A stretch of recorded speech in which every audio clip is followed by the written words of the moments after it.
Ah, la, la, la.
Well, the day I was born, the doc couldn't believe I came out crying Chattahoochee.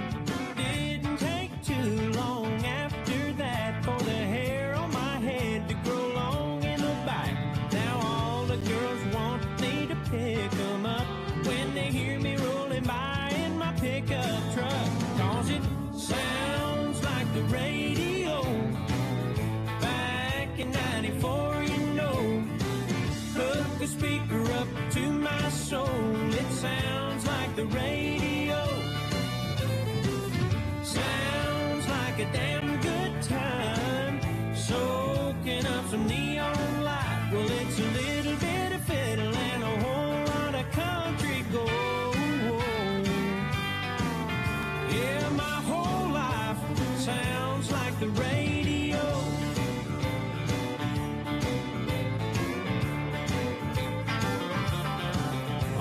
People call me a walking, talking jukebox. I keep the hits spinning non-stop.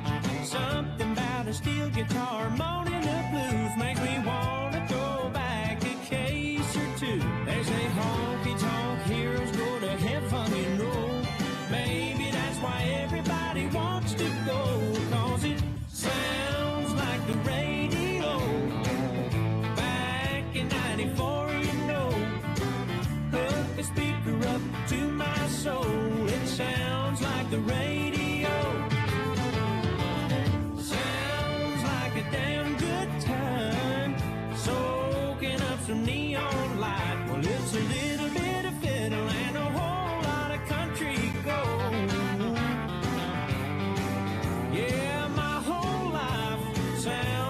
the radio.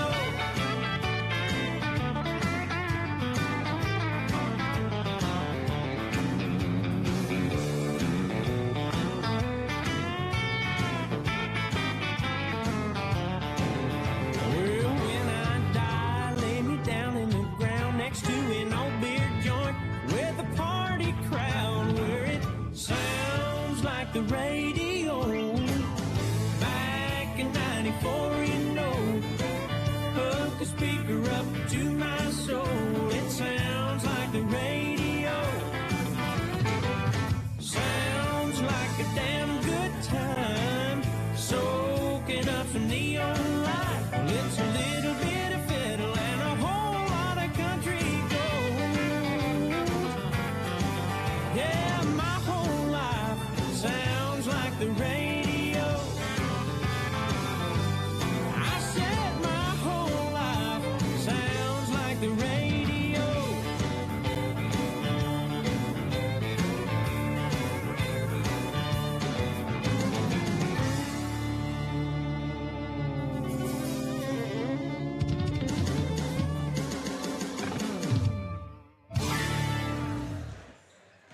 KIOW Forest City. Listen at Mix 107.3 FM, online at KIOW.com, and on your Alexa device. KIOW is a Koloff media station. All right, it's now time for Forest City Indians basketball on KIOW Mix 107.3 and streaming live at KIOW.com. Now let's head to your live pregame and play-by-play with the voice of the Indians, Zarin Agastal.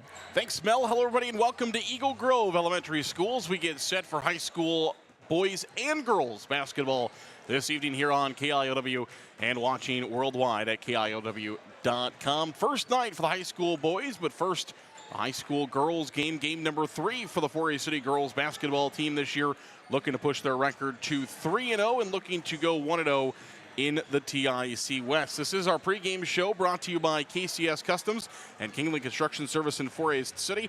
KCS Customs is located at Kingly Construction Service and is your truck customization Western snowplow dealer. Accessorize your vehicle by calling KCS Customs today at 641-585-0101. That's 641-585-0101.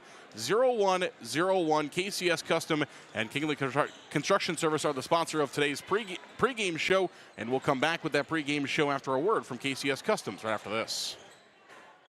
KCS Customs of Forest City. KCS is your Western snowplow dealer. It can also customize vehicles with LED lights, leveling kits, Jeep accessories, and more. Find out how we can help your ride on Facebook at KCS Customs. KCS Customs of Forest City, your Western snowplow dealer and vehicle customizer.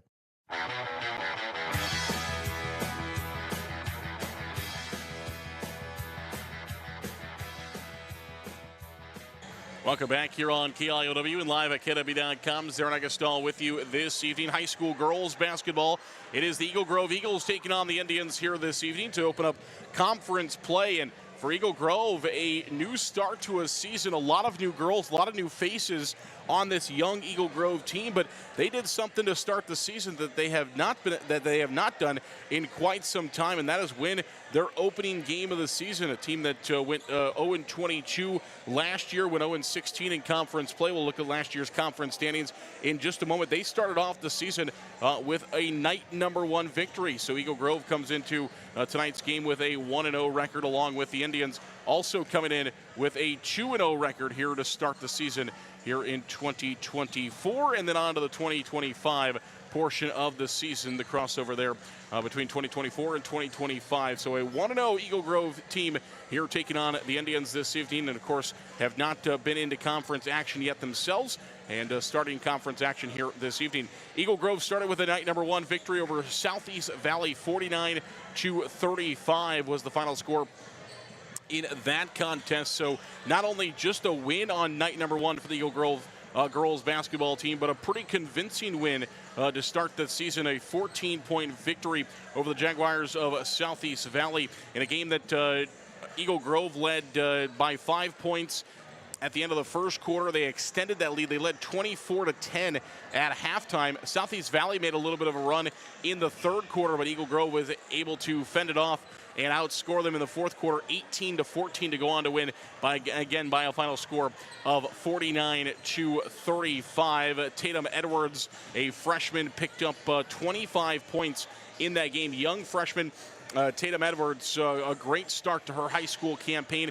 Went 10 of 31 from the floor, 3 of 20 though from three-point range. Put up 20 three-pointers, made 3 of them. Also went 2 for 2 from the free throw line, but scored 25 points for Eagle Grove to help push them on the 5'7" freshman guard Tatum Edwards. And we'll get our first look at the young future star of this Eagle Grove team a little bit later on. We mentioned so many new faces, a ton of freshmen on this roster, but they do mix in some girls we've seen in the past, like the senior Maya Edwards, the 5'9" senior. She scored 13 points in the opener against Southeast Valley, and so we'll look to Maya, somebody that we have seen before. Kendra Child, an athlete that we saw on the floor as a sophomore last year. Now she's back as a junior this year as well. So a couple of different Eagle Grove Eagles that we will see mixing it up here against your Four-A City Indians this evening. A Four-A City team that went on the road to West Fork last night, got the victory 59-22. And as you heard Coach Erpelding talk about, maybe not the cleanest game from start to finish for 4A City, but at the end of the day, got the victory, and that's what matters, is the wins in the win column. And there's just so much potential with this 4A City girls basketball team, a team that scored 65 and 59 in their first 2 games, but still have probably not played their best offensive basketball to this date, and still putting up nearly 60 points per night for the Indians. So a really good, if you're looking on and kind of predicting the future and want to look ahead to the things to come for this 4A City girls basketball team, a lot of really good things are brewing here for the 4A City Indians, led by 7th-year head coach at 4A City, Matt Erpelding, and we'll talk more about him here in just a little bit. Our first break of the pregame show will come back in about 2.5 minutes here on the pregame show. We'll talk more about 4A City and Eagle Grove. We'll set you up and get you set for the tip-off of the girls' game, with the boys' game to follow not too long after the girls' game wraps up. We'll come back 2.5 minutes. This is 4A City basketball, Koloff Media Sports. Support for Forest City Sports comes from Edward Jones financial advisor Amy Ryan of Forest City. Edward Jones is a financial services firm exclusively serving individual investors, offering a range of investments, including certificates of deposit, stocks, mutual funds, taxable and non-taxable bonds. Additional information available at edwardjones.com. Edward Jones, making sense of investing, member SIPC. Non-taxable bonds may be subject to state, local, or alternative minimum tax. Solventum, formerly the 3M Distribution Center of Forest City. The team at Solventum wishes our area athletes good health and good luck this season. Like any good team, working together brings out the best on the field or in the warehouse. The Solventum Distribution Center of Forest City. NIAC is proud to help support North Iowa athletes. Working hard and being part of a team is a great way to learn lessons for life, and learning is what NIAC is all about, beginning with high school juniors and seniors who can start building college credits now for free. Learn more at niac.edu. NSB Bank wishes the Indians good luck. For the past 90 years, NSB Bank has provided the latest financial products and services with a community touch by local decision makers. Stop into your NSB branch location in Titanca, Forest City, Thompson, Mason City, or Northwood. NSB Bank, we're here for you. Member FDIC Equal Housing Lender. Higher Spear Insurance strives to be your all-encompassing agency, protecting everything from your home and auto to your farm, crop, and health. Find us in our 3 locations, Titanca, Forest City, and Thompson. Call 515-928-2085 or learn ways to protect your future at higherspearins.com. Grow Electric in Lake Mills is proud to support area athletics and proud to serve our new and returning customers. To get started on any electrical project, big or small, call 641-592-8282. Good luck, athletes, from Grow Electric in Lake Mills. Shooters in Forest City is under new ownership. Hello, I'm Leah. I'm one of the new owners. Have you seen our weekly specials on our Facebook page? Posted every Friday. If not, give us a follow. We're committed to the same great service you have come to know and expect. So come on in and give us a try today.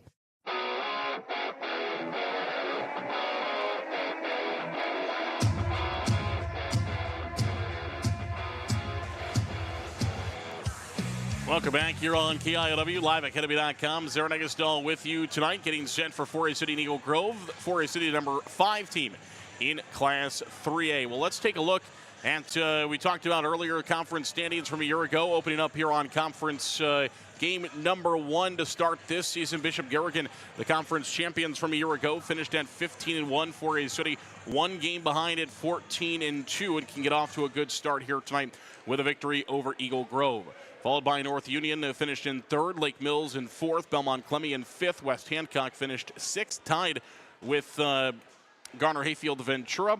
It was North Iowa in 8th, and in 9th place, Eagle Grove 0-16 in conference play 1 year ago. So that's a look at the conference standings from a year ago. And of course, Forest City with 2 wins over Eagle Grove last year, looking to get on the right start here this evening. Taking a look now at the series history between these two teams, and it has been all Forest City as of late. 22nd game all time, 22-1 in favor of Forest City. Now that 1 game came before these two teams were conference opponents. Since they have been conference opponents competing in the top of Iowa West, Forest City has won all 20 games that have been played since that loss many years ago. Indians on a 20-game winning streak in this series. No postseason games between these two teams. And again, as I mentioned, Forest City has not lost since they become conference opponents. Last year, 2 dominating wins for the Indians. Forest City won 70-22 in the first game. That was played in Forest City, and then came here to Eagle Grove and won in the second game of the season. 66-23 was the final score in that contest. So a pretty good effort there by the Indians, and a pretty dominating couple of wins for Forest City. Looking to repeat that here this evening when they take on Eagle Grove. A very new-look Eagle Grove team for second-year head coach Zach Whipple. Again, in his second year, he was a standout player for Eagle Grove, averaging over 12 points per game for his senior season when he played here at Eagle Grove a while ago. And now back to coach his hometown girls basketball team as the second-year head coach here for Eagle Grove. When we look at the matchup of these two teams, Forest City and Eagle Grove, we'll take a look at that now, the matchup of these two teams. Now, these are this year's stats. So Eagle Grove, of course, just 1 game that we're looking at with these stats. Indians scoring about 62 points per night with their 59 and 65 average there to 62. Indians giving up 38 points per game. Eagle Grove gave up 35 in that opener. Eagle Grove, again, we mentioned, did not have the best night shooting from 3. Shot just 12% against Southeast Valley, but still able to find that victory. Forest City, 44.4% from beyond the arc so far this year in a couple of games. A free throw percentage also not high for either team. 30% for Eagle Grove, 46% for the Indians. Forest City had 42 rebounds per game. 32 rebounds per game, whereas Eagle Grove 42 rebounds, so grabbed quite a few rebounds. Also, one of the other things to look at, Eagle Grove had 32 steals in that game against Southeast Valley, so something that Forest City will definitely have to keep an eye on here this evening to avoid the turnover, or these, it would turn into a turnover. The steals from Eagle Grove, 32 steals in that game against Southeast Valley, and of course we know a lot of times steals will turn into buckets the other way, a lot of times for teams scoring on those turnovers. Forest City, 11 steals per game for them. Eagle Grove did have 21 turnovers in that opening game against Southeast Valley, 11 for Forest City. Blocks per game, the Indians with a couple of blocks per game. Eagle Grove with just 1 block per game. We'll come back in a minute and a half. When we come back in a minute and a half, we have starting lineups and first tip between Forest City and Eagle Grove. We'll come right back. This is Indian Basketball from Koloff Media Sports.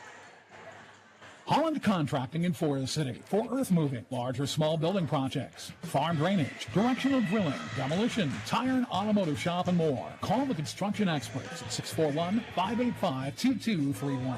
Holland Contracting in Forest City, dedicated to making the region a better place, one project at a time. Advanced Door Systems of Forest City.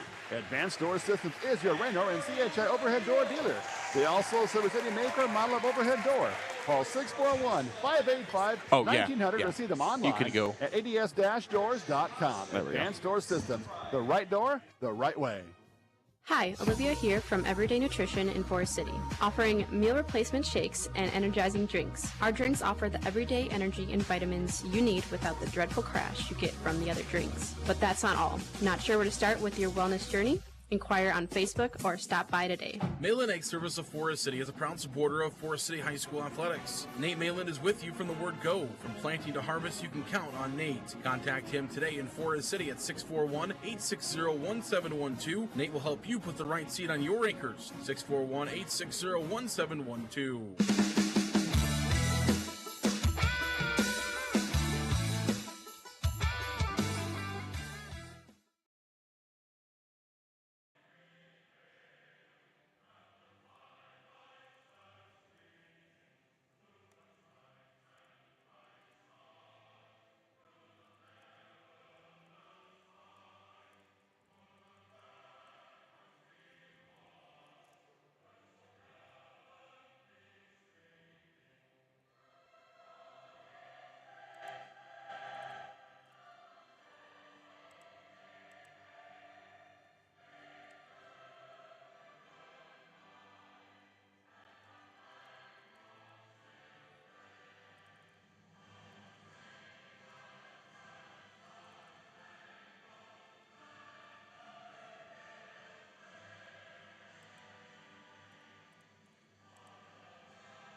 Welcome back here to Eagle Grove. Zarin Eggestal with you in the national anthem being played here at Eagle Grove High School. Prior to our starting lineups, we'll take a look at our starters now. First of all, for Eagle Grove, who will be the home team on the scoreboard. Senior again scored 13 points in that opening matchup against Southeast Valley.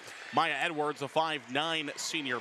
Number 3 is a freshman, Adelie Pamperine, 5'6". She wears number 3, and a freshman for Eagle Grove. Also in her freshman year is a guard wearing number 10, Salem Willard. She's also standing at 5'6". Number 5 is Makai Anderson, 5'5", a freshman wearing number 5, and number 20 is a freshman guard wearing number 7, Tatum Edwards. So if you're keeping track in the starting lineup for Eagle Grove, 4 freshmen and a senior in this starting lineup for the Eagles. Take a look at the starters for the Indians. A junior guard, number 2 at 5'6", is Colette Logus. Also starting for the Indians is number 4, Bethany Warren, 5'10" veteran out there for the Indians. Number 14 is Hayden Brown. She averaged 13.5 points per game a year ago, has done well for the Indians in the first 2 games so far this year. She wears number 14. Lexi Eisenbrand, a junior guard for the Indians. She wears number 20. And at number 34 is Jenna Donchi, a sophomore for the Indians. And she will be in the middle, the center for the Indians, wearing number 34. Zach Whipple is the second-year head coach of the Eagle Grove Eagles. He is 1-22 in his 2 years coaching Eagle Grove so far. He's a 2005 Eagle Grove grad, of course, multiple year starter for Eagle Grove in boys basketball. Matt Erpelding is in his 22nd year as a head girls basketball coach, in his 7th year here at 4A City. In total, he's won 312 games and lost 181. For the Indians, he has won 98 games and lost just 46 in his 7 years. So that's a look at the teams and the coaches, and we are getting set for tip-off. Eagle Grove will bench to the left across from us. They are in all white tonight, white jerseys and white shorts. Eagles across the chest in purple. Numbers are on front and back, also in purple for Eagle Grove. 4A City in the Road Reds for a 3rd straight time to start the season. It is 4A City across the chest in white. Numbers are on front and back, also in white. Red on red for the Indians. Here we go. Jenna Donchi will tip it. Lexi Eisenbrand will control the tip for the Indians. And 4A City right into their offense. Eisenbrand thought about a jumper from the 3rd block. Now she's going to pull it. It is up and it is no good. Donchi the rebound, puts it back up, and it also no good. And Eisenbrand's got a 3rd opportunity here for the Indians. Inside the lane, got to get rid of it. And the Indians are going to be called for 3 seconds in the lane as Eisenbrand unable to get rid of that basketball. But for 4A City, a couple of offensive rebounds to start the contest so far. Could not get a bucket to go, though, for the Indians to start the game. Eagle Grove back the other way. For the Eagles, it is the freshman Adeline Pamperin. Kicks it back out to Edwards. Again, Edwards with a huge game to start her career. It was tipped to the backcourt, so Eagle Grove can go back and get it. And they'll bring it back across the line. Pamperin with it. Jump ball high in the air. And now it's stolen away by Eisenbrand. Indians have numbers. They're 4-on-2. Colette Logus with the basketball. Kicks it back out to Bethany Warren. Warren has it now for the Indians. Over to Logus. Now across to Brown, left side. 25 on the shot clock. Eisenbrand will drive in. Stop at the paint. Gives it back out to Logus. Logus inside to Bethany Warren. 6:58 to play in the opening quarter. Backdoor pass. Missed by Logus. Ball out of bounds. It's going to be last touched by Eagle Grove, and it will stay with 4A City. Good backdoor pass there for the Indians. Just couldn't quite get the bucket to go. So a couple of missed opportunities for 4A City underneath the basket to start this game. Bethany Warren's got it in the inbound to Brown. At the free throw line, Brown kicks it out. Logus will try for a three. That's off the mark. And the rebound is through a couple of legs. Now we've got three bodies on the floor, and it will be a jump ball with 6:41 to play here in the opening quarter. And the jump ball will belong to Eagle Grove. So the Eagles will get the basketball back. 35, fresh 35 on the shot clock for the Eagles as they'll bring it across the line with Pamperin. The freshman again, 4 freshmen in this starting lineup for Eagle Grove. They'll hand it off to Willard. Willard trying to pass it to Edwards. It's stolen away by Eisenbrand. Eisenbrand up to Brown. Brown's got it. She's going to try a big jumper. That is no good. A couple of paces outside the paint. The rebound comes to Donchi. Another offensive rebound for the Indians. And we're going to have a foul against the Eagles. Looks like Anderson going to be charged with a foul. No, excuse me. They give that one to Child instead. That'll be her first. Team's first of the quarter. 6:17 here in the opening period. Backing up.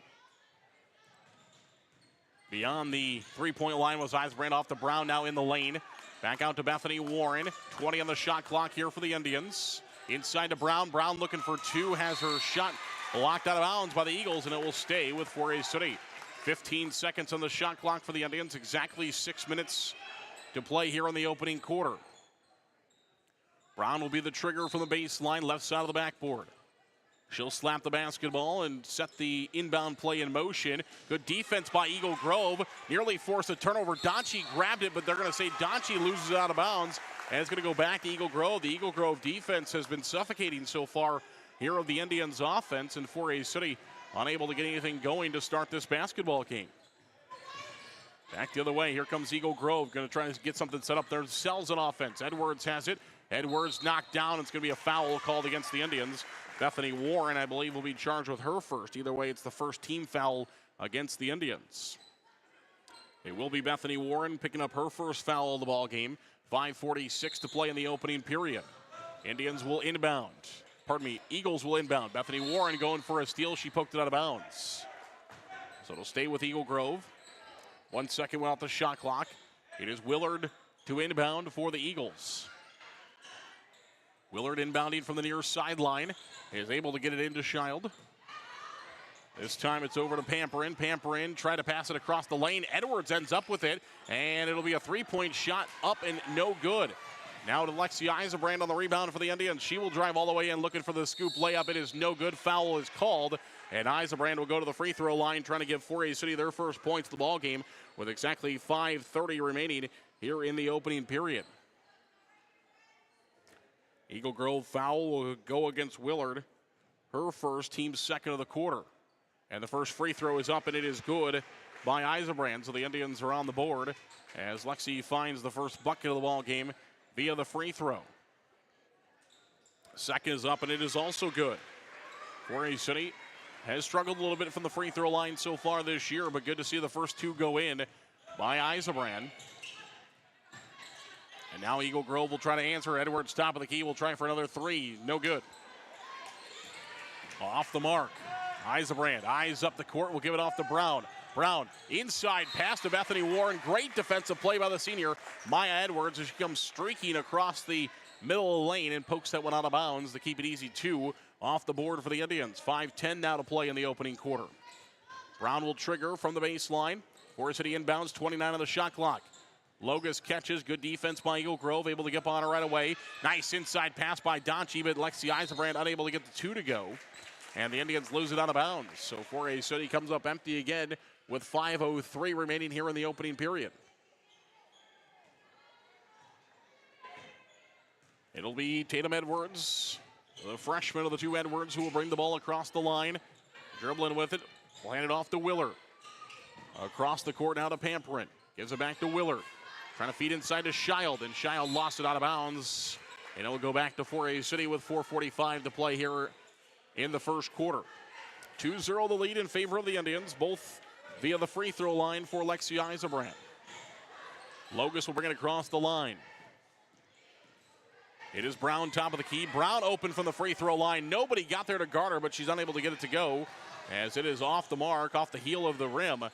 And Eagle Grove will bring it across the line with Pamperin. She'll drive all the way in. And Dachi finds the block for the Indians. Pamperin goes down at a heap. 4A City is 5-on-4. And Brown will get the easy layup to left side. It is up and it is good. Indians had 4-on-5 as Pamperin went down and slid back to the padding area. And Eagle Grove will take a timeout. First timeout of the game called by either team is Eagle Grove. 4:11 to play here in the opening quarter. We'll come back. It is a 30-second timeout. This is Indian basketball from Koloff Media Sports. Hey, this is Tom McGregor, the new manager of Forest City Auto Center in Chrysler of Forest City. Stop by the Forest City Auto Center on the north side for Chevy and GM products, and Chrysler on the south side for Chrysler, Dodge, Jeep, and Ram products. Our stores proudly support the Indians.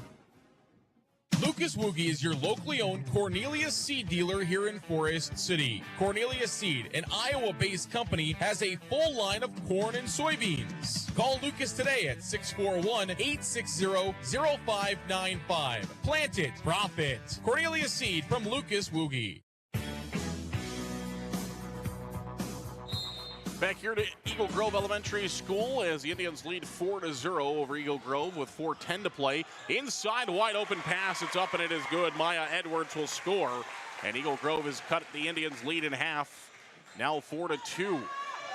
Here's Brown with the basketball back the other way for the Indians. She stopped defensively. Logus will try for a three right side. That is no good off the mark. Warren tried to grab the rebound, but it's poked out of her hands by Pamperin. And out of bounds, it will stay with the Indians. Inbound pass will come from Brown. She'll feed it to Eisenbrand on the inbound, but again, good defense. And better passing by the Indians. Lexi Eisenbrand able to find Bethany Warren, who was streaking, defender not with her. And Warren with the easy right-handed layup, now 6-2. Drew Seglem is into the game for the first time. 4A City's got a steal with Eisenbrand. Indians will race back the other way. Up to Warren. Warren will try for two, and she'll score. Back-to-back buckets for Bethany Warren, and the Indians have extended their lead now 8-2. And they're going to say the Eagles went across the inbound lane on the inbound pass, so 4A City is going to run back to the other end of the court. They're going to get the basketball back here with 3:22 to play here in the opening period. So Eagle Grove, no pressure on them. Just stepped across the inbound line before that ball got across. And so it's a turnover back to 4A City. Logus does not pull the trigger on the three. Instead, gives it off to Seglem in the lane. She doesn't have a shot. Gives it back out to Brown. 24 on the shot clock for the Indians. Eisenbrand's going to wind up for a three. That's good. As Lexi Eisenbrand splashes the three. And the lid is off the hoop now for the Indians. It's 11-2 with 3:01 to play here in the opening quarter.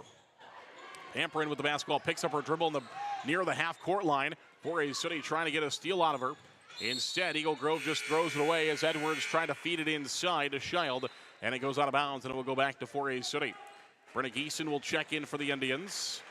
4A City maybe just needed a few minutes of this ball game to get their legs under them. Again, played 4 quarters of basketball with West Fork last night. Wide open is Logus up and under. The layup is good. They lost Logus. She was able to get the feed too far under her in from the left side, so she had to go up and under to the right side and scoop it in. Now 4A City has got a trap on, and they will get a timeout. Coach Willard will. It'll be a full timeout. So Eagle Grove will retain possession of the basketball, but the Indians have broken open. They lead 13-2 with 2:29 to play in the opening quarter. We'll come back. This is Indian basketball from Koloff Media Sports. First Choice Realty is proud to support our community's real estate moves. It's time to find the perfect home for your future. Call one of our trusted real estate agents, Bethany, Barb, Abigail, or Mary at 641-585-2404. First Choice Realty of 4A City. Visit them at fcrealty.com. Real man of genius. I don't know about genius, but we've been called worse. Call Matt, Chuck, or Jake at County Line Seeds, offering DeKalb Asgrow, Whiffles, NK, and Latham products. We strive by turning seeds into opportunity. Give us a call today, 641-581-3300. Now that I think about it, that was kind of catchy. Wilson Dental is expanding again. Wilson Dental now offering a clinic in Buffalo Center. Check out Wilson Dental now in Buffalo Center to go along with their long-standing tradition in 4A City and also offering services in Garner. Wilson Dental in 4A City, Garner, and now Buffalo Center.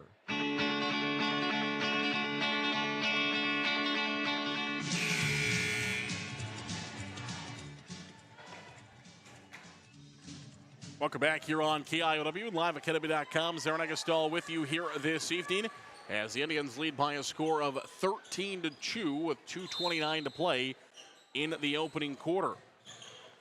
And Eagle Grove will inbound after the timeout, and the ball's poked away by Brenna Geeson, so it'll stay with Eagle Grove. 25 on the shot clock for the Eagles. And we will see Edwards do the inbounding.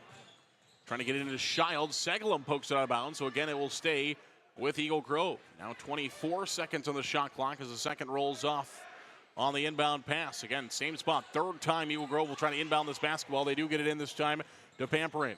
And she nearly traveled, got it off to Child. And Child will try for a two, has her shot blocked by the Indians.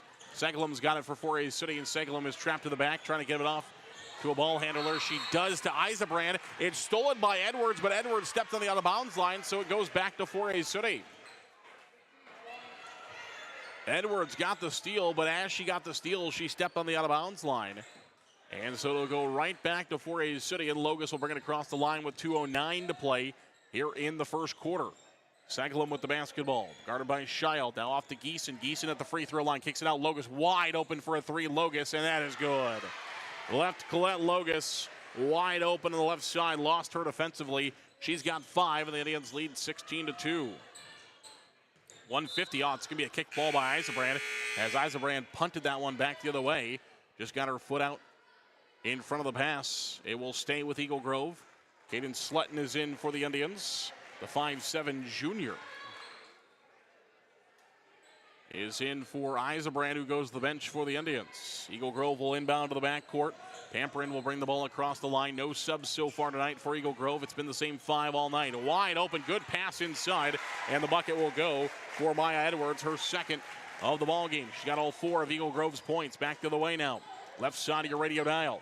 Left side of your screen if you're watching at home. Brown, top of the key. On the E of the Eagles logo that stretches from three-point line to three-point line.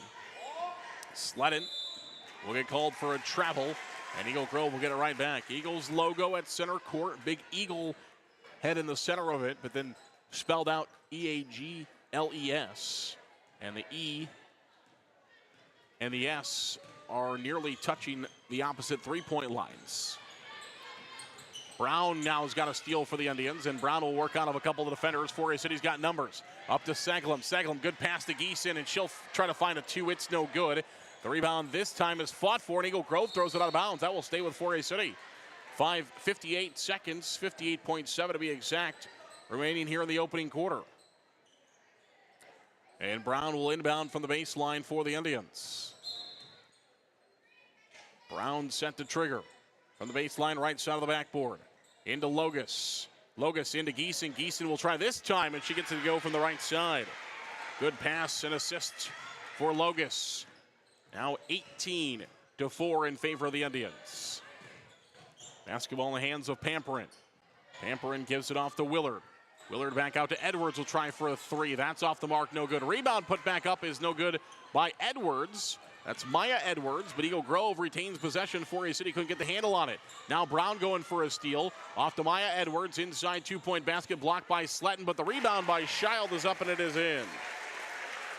18-6. 20 seconds remaining here in the opening quarter. Logus directing traffic with the basketball off to Segalum. Sangalum now will drive. She drives around her defender, and the layup is good. Good drive. Ball on the floor there by Sangalum. 20-6. Now is the lead for the Indians. 5 seconds to play in the quarter. Can Eagle Grove get a shot off? With a second remaining, the shot will hit the side of the backboard. It is no good, and that will be the end of 8 minutes of play. We have played one quarter of basketball. It is Forest City 20, Eagle Grove 6. We'll come back for the second quarter.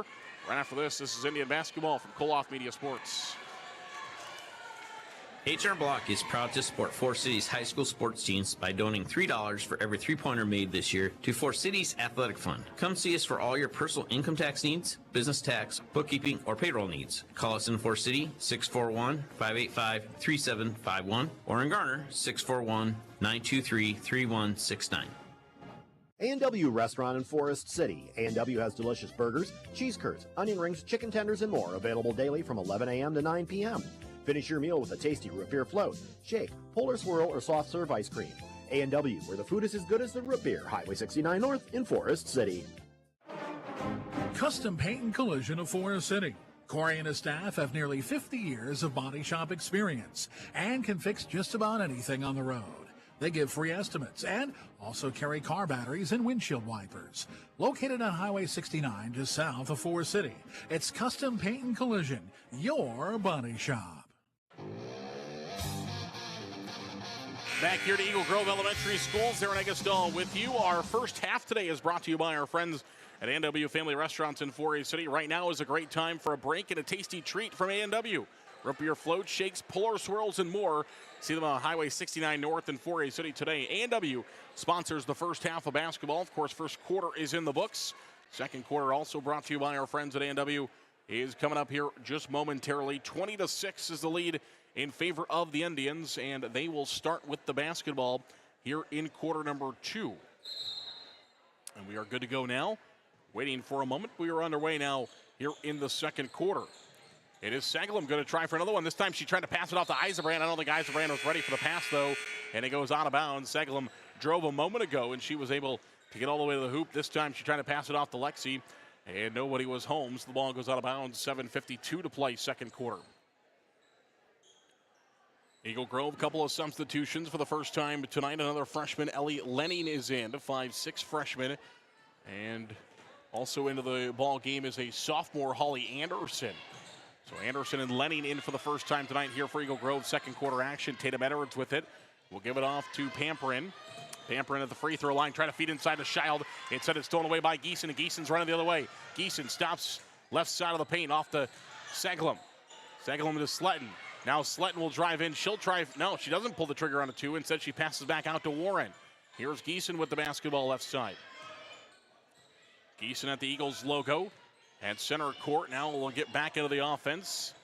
Geeson on the right side inside to Eisenbrand. Eisenbrand will stop in the paint, back out to Geeson. Geeson inside the lane looking for two off the glass, no good. And the rebound this time will go to Child and Eagle Grove, and they'll come back the other way. 20-6 the lead in favor of the Indians. 1 minute gone, second quarter. Geeson with back-to-back steals. She gets it again. This time again, she's running across the court. Free throw line into Sangalum. Sangalum back out to Eisenbrand. Eisenbrand will try for a three right side. That's off the mark. Geeson with another rebound. Three straight now for Brenna. Here's a three from Sletton off the backboard, no good. And the rebound will go to Eagle Grove. Pamperin running the other way. Pamperin nearly lost the handle on it, but she'll keep it now at the free throw line. Gives it back out to Lenning. Lenning goes inside to Anderson, stolen away by the Indians. And Sangalum tried to pass it up to Warren, but Warren unable to catch up to the pass, and it will go out of bounds with 6:29 to play second quarter. Indians leading 20-6. Sangalum will go to the bench. Jenna Donchi is back in for the Indians. So Eisenbrand, Bethany Warren, Donchi, Sletton, and Geeson are the five for the Indians. And Pamperin will bring the ball across the line for Forest City. At the free throw line, Sletton trying to go for a steal. Pamperin kept the handle on it, though. Passes it off to Tatum Edwards. Edwards drives in, will try for a two. That's no good off the mark. It's rebounded by Holly Anderson, though. Kick back out to Lenny. Now a three on the way by Pamperin. It's no good, and the rebound by Geeson. Another rebound for Geeson. She's got 4 in the last couple of minutes of basketball. Geeson with the left side out the pass from Lexi Eisenbrand. 5:57 to go second quarter. 20-6 in favor of the Indians. Inside to Donchi. Donchi trying to work on Child. She'll drive in. Shot at the glass, too strong, no good. And the rebound will go to Tatum Edwards, and Eagle Grove will get it back. 5:40 to play, second quarter. Lenning with it. Will try for a three now. Pamperin, and she knocks it down. So Pamperin knocks down the three. First triple of the ball game for the Eagles. Bethany Warren lost inside.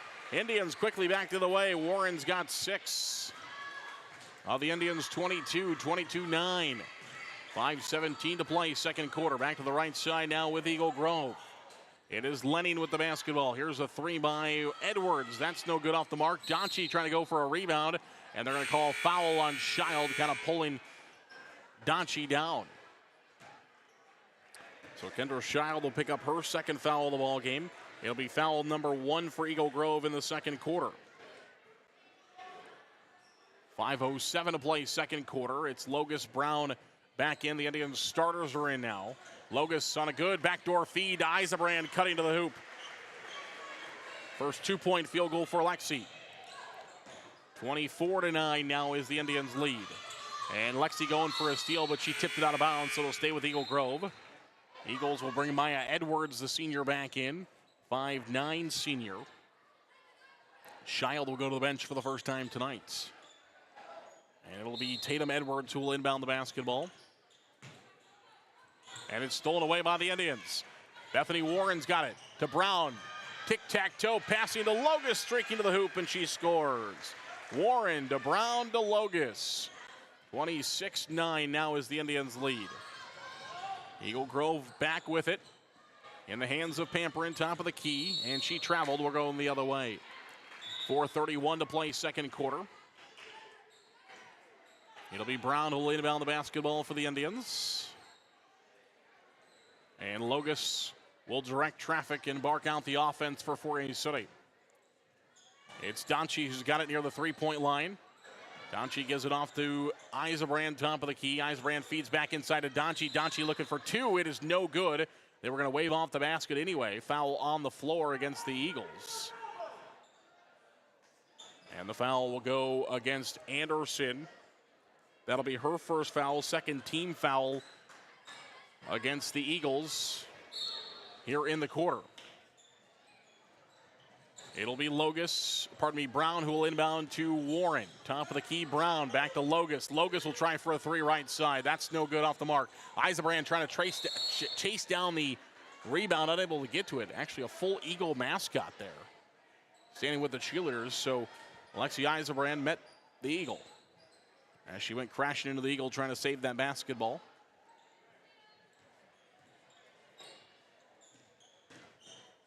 Pamperin with it across the line. 4:02 to play, second quarter. Edwards will try for a long 3. That's no good. Rebound by Logus. Indians want to run. Logus and the Indians across the line. Logus free throw line off to Donchie. Donchie back out. Brown wide open for a 3 left side. That's no good off the mark. Donchie the rebound, puts it back up, has her shot blocked. No foul called, and Donchie will go to the free throw line. So Jenna Donchie will go to the free throw line for a pair here for the Indians. And the foul is going to go against Maya Edwards. That'll be her first, team's third of the quarter. Free throw on the way up, and it is no good. Donchie will get one more opportunity here for Fort Hays City. As back into the ball game is Salem with Willard, the freshman for Eagle Grove. Second free throw by Donchie goes. 27-9 is the Indians' lead, and it's going to be a travel against Eagle Grove in the backcourt, so Fort Hays City will get it back with 3:44 to play here in the second quarter.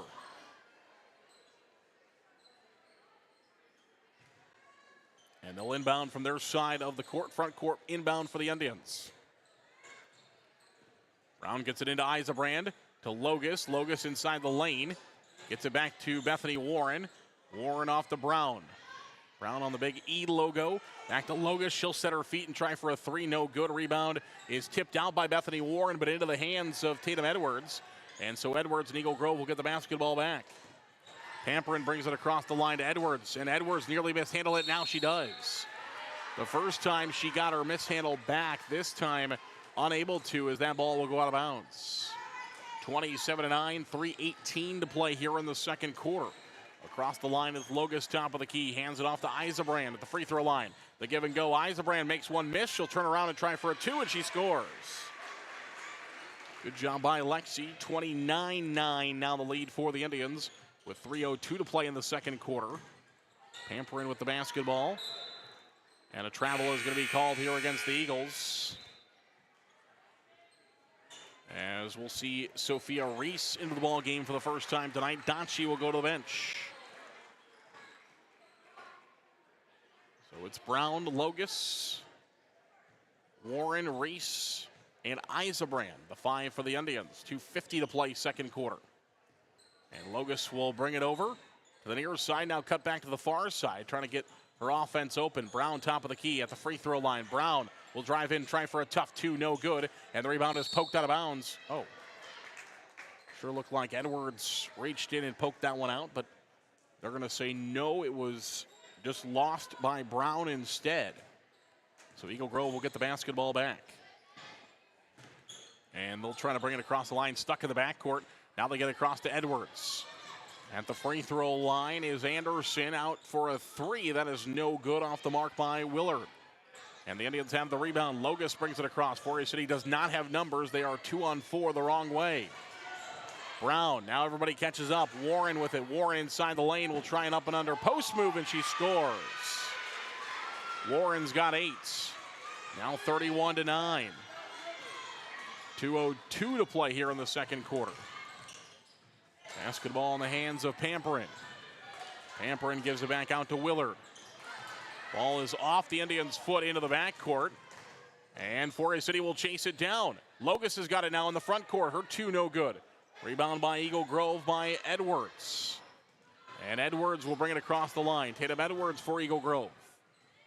Indians got a trap on her. It's tipped into the backcourt by Bethany Warren, but she's unable to save it before she crashed into the Eagle Grove bench. So it will stay with the Eagles. 1:33 to play until halftime. 1:33 left in the A&W first half. Thanks to our good friends at the A&W Restaurant in 4A City for sponsoring the first half of tonight's ball game. Edwards with the top of the key, out for a 3, no good. And the rebound by Brown. Now the Indians will race the other way. Brown's got it at the free throw line. She'll drive all the way in looking for 2. Count the basket and the foul. Brown gets the 2 and the harm, and she'll go to the free throw line for an and 1 opportunity. 4th team foul against the Eagles in the second quarter. And the foul will go against Pamperin. That'll be her first. And Brown will have an and 1 opportunity here for the Indians at the free throw line to try to make it a 34-9 game, and she does. 1:17 to play second quarter. And Eagle Grove will bring the basketball across the line. It is Pamperin with it, lost out of bounds, but it's off of 4A City. So it'll stay with Eagle Grove. Baseline inbound from the right side of the backboard for Willard. And she'll inbound the basketball to Edwards. Back to Willard. Will try for a 3 left side. That is no good, and it goes over the top of the backboard and out of bounds. 1:03 to play here in the second quarter. 34-9 is the Indians' lead. Across the half-court line comes Brown with it for 4A City.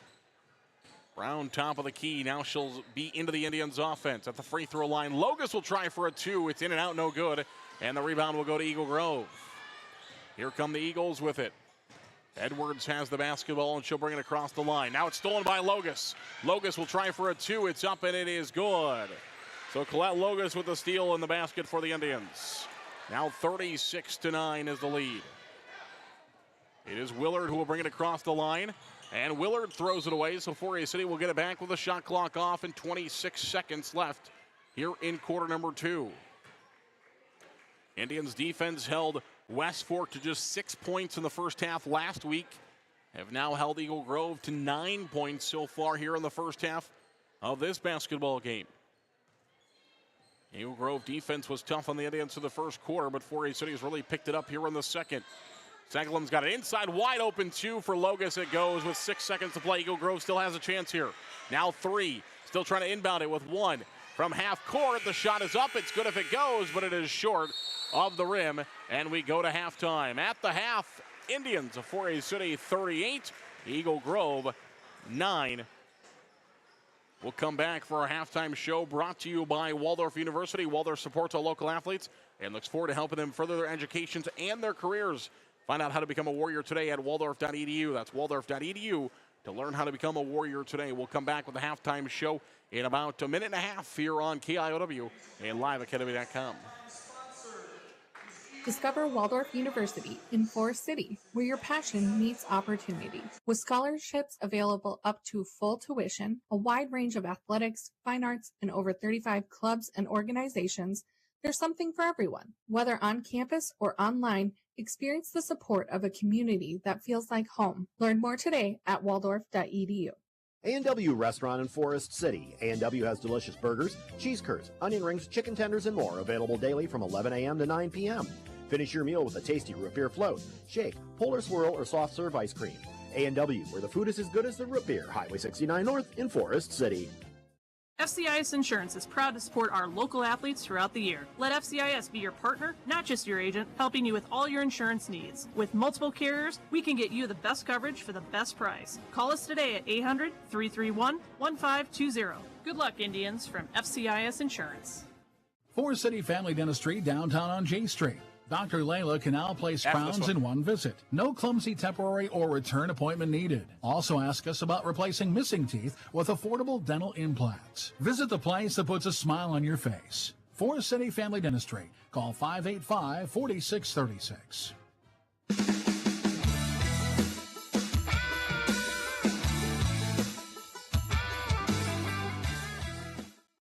Welcome back here on KIOW and liveacademy.com. Zerina Gastel with you this evening as we get set for second half of girls basketball action coming up here in just a little bit. But first, the boys going to play for the first time this season, and we're joined once again this year by Forest City head boys basketball coach Dan Rosacker, 24th year coach. Here we go, right? Yeah, it doesn't seem possible, but we're ready to go, and yeah, those 24 years are going fast, but it's fun to get back at it for sure. No doubt, and I know you guys put out on social media, earlier this year that you're just back into practice and things were going good. So let's talk about that. How was the preseason? How was everything getting ready for the season? It's really nice to come back. We got a lot of guys that are experienced coming back, so there was a little familiarity doing what we were doing, but yet some new things we're trying to do and some new faces we're working in. So we're at the point right now where we need to play a game. I think the practices are getting a little stagnant and they're ready to play against somebody else. So hopefully we can come out tonight and play well and see where we're at after tonight. Well, obviously a bunch of big losses from your team from a year ago. Some guys from guys that just gave you a few minutes here and there, but really helped you out there the season to, a guy like Tommy Miller who's out there kind of controlling things for you. So a ton of losses. How do you replace guys like that? Yeah, that is a tough one. You have to go through all the time. It's always tough to replace a point guard. It's like a quarterback in football. And, through the years, I've been extremely fortunate to have some really good point guards, and Tommy was one of them. So that's what we're working on early in the season, and I think we're going to start out with Carson Hall at the point tonight. And he's moved from he's played all positions, I think, when he was in high school, but he'll start there. And we've got other guys. Cooper can play there, and we've got Ty Sopko can also take the point. So we got a lot of guys that are capable of doing it. We're just going to see who's comfortable there and what we can do to execute, and we're going to move some guys around, and hopefully that causes some problems as well. And, of course, you're playing an Eagle Grove team here to start the season that also lost a ton of guys from last year, two guys that had 18 points per game. And, of course, anytime you lose a guy like Drake Canavan, I mean, that's a huge loss for Eagle Grove, but I know a bunch of other guys. So what are you expecting from kind of a new-look Eagle Grove team here this evening? I saw them play last night against Clarion, and they looked really good. The Morrison kid can score and get to the rim and knock down the three, and Miller kid is just, he's going to get every rebound that's out there, and the Whipple kid knocked down a couple threes. So I thought they played really well last night. They played really hard defensively. They got after it. So we're going to have to execute for sure on our first night out here and see where we're at after tonight. What do you want to see from your guys tonight? Obviously, a win is what everybody wants to win, right? But what do you want to see from your guys on the floor? We're going to talk about, we've talked about it already, playing Forest City basketball. We want to get out and execute. They've been playing a lot of pickup games, going up and down, but, get to this point with a lot of things on film, and you got to out-execute people. People are going to know what you're going to do. So I want to make sure we're playing hard on defense and we're executing the offense. And, we've got a lot of athletes out there. You see them in a lot of different sports, and we've got to use our athleticism. So that's something I'm really excited to see tonight. Obviously, a tough way to end last year, so close there, but a good run and getting back to a district final. So many things the guys that are returning maybe can build on those things, but also many more things that can be achieved. Yeah, exactly. I thought we were playing really well last year at the end of the year, and I think we've always gotten better as we go, but I think that was really evident last year. And I think the kids thought they were just going to step in at the first practice or two and it was going to have that same feel. And it takes a little bit of time when you've had some time off and doing other sports, which we want them to do. But, we're getting the reps going and starting to get comfortable. And we'll see tonight where we're at and be ready to make some changes and improve some things before we get on Garner on Friday. But a lot of work to do tonight for sure. All right, Coach. Well, appreciate your time. Thanks so much, and we'll talk to you again on Friday. All right, thanks, Aaron. That's Forest City head boys basketball coach Dan Rosacker. We'll come back in 2 minutes with the stats from the first half. This is Indian basketball from Koloff Media Sports. Forest City Ford at the corner of 9 and 69 in Forest City wishes good luck to our local athletes. We look forward to seeing you compete. When you need a vehicle, see us at Forest City Ford, where customers really do send their friends. KCS Customs of Forest City. KCS is your Western snowplow dealer. It can also customize vehicles with LED lights, leveling kits, Jeep accessories, and more. Find out how we can help your ride on Facebook at KCS Customs. KCS Customs of Forest City, your Western snowplow dealer and vehicle customizer. Larson Plumbing Heating of Fertile is your Lennox dealer. They offer energy-efficient Lennox heating and air conditioning solutions for homes and businesses of all sizes. For complete plumbing service, call 797-2219 today. Larson Plumbing Heating of Fertile, your Lennox dealer. Matt Jennings and Troy Hall of Jennings & Hall Financial Group, located at MBT Bank, want to thank our Forest City teams for their hard work and dedication and wish them good luck this season. Best wishes from Matt and Troy at Jennings & Hall Financial Group, located at MBT Bank in Forest City. MBT Bank, based in Forest City, with 9 locations across northern Iowa and southern Minnesota to serve you. MBT supports the Forest City Indians, and we look forward to seeing our student athletes compete all year long. Good luck, Indians, from MBT Bank in Forest City. Miller Pharmacy has complete prescription services. Free delivery in town, by mail, along with curbside pickup located at the Mercy One Clinic in Forest City. Miller Pharmacy is also open Saturday mornings and gladly accepts Visa, MasterCard, and Discover. Call ahead and your script refill will be ready for you. No need to wait. Miller Pharmacy of Forest City. Missile Realty of Forest City. Whether buying or selling a home, Tim Missile and Pat Lubbock have the market experience to help you follow your dream. They are a member of the State and National Association of Realtors and are ready to help you. Missile Realty of Forest City. Call 641-582-3554.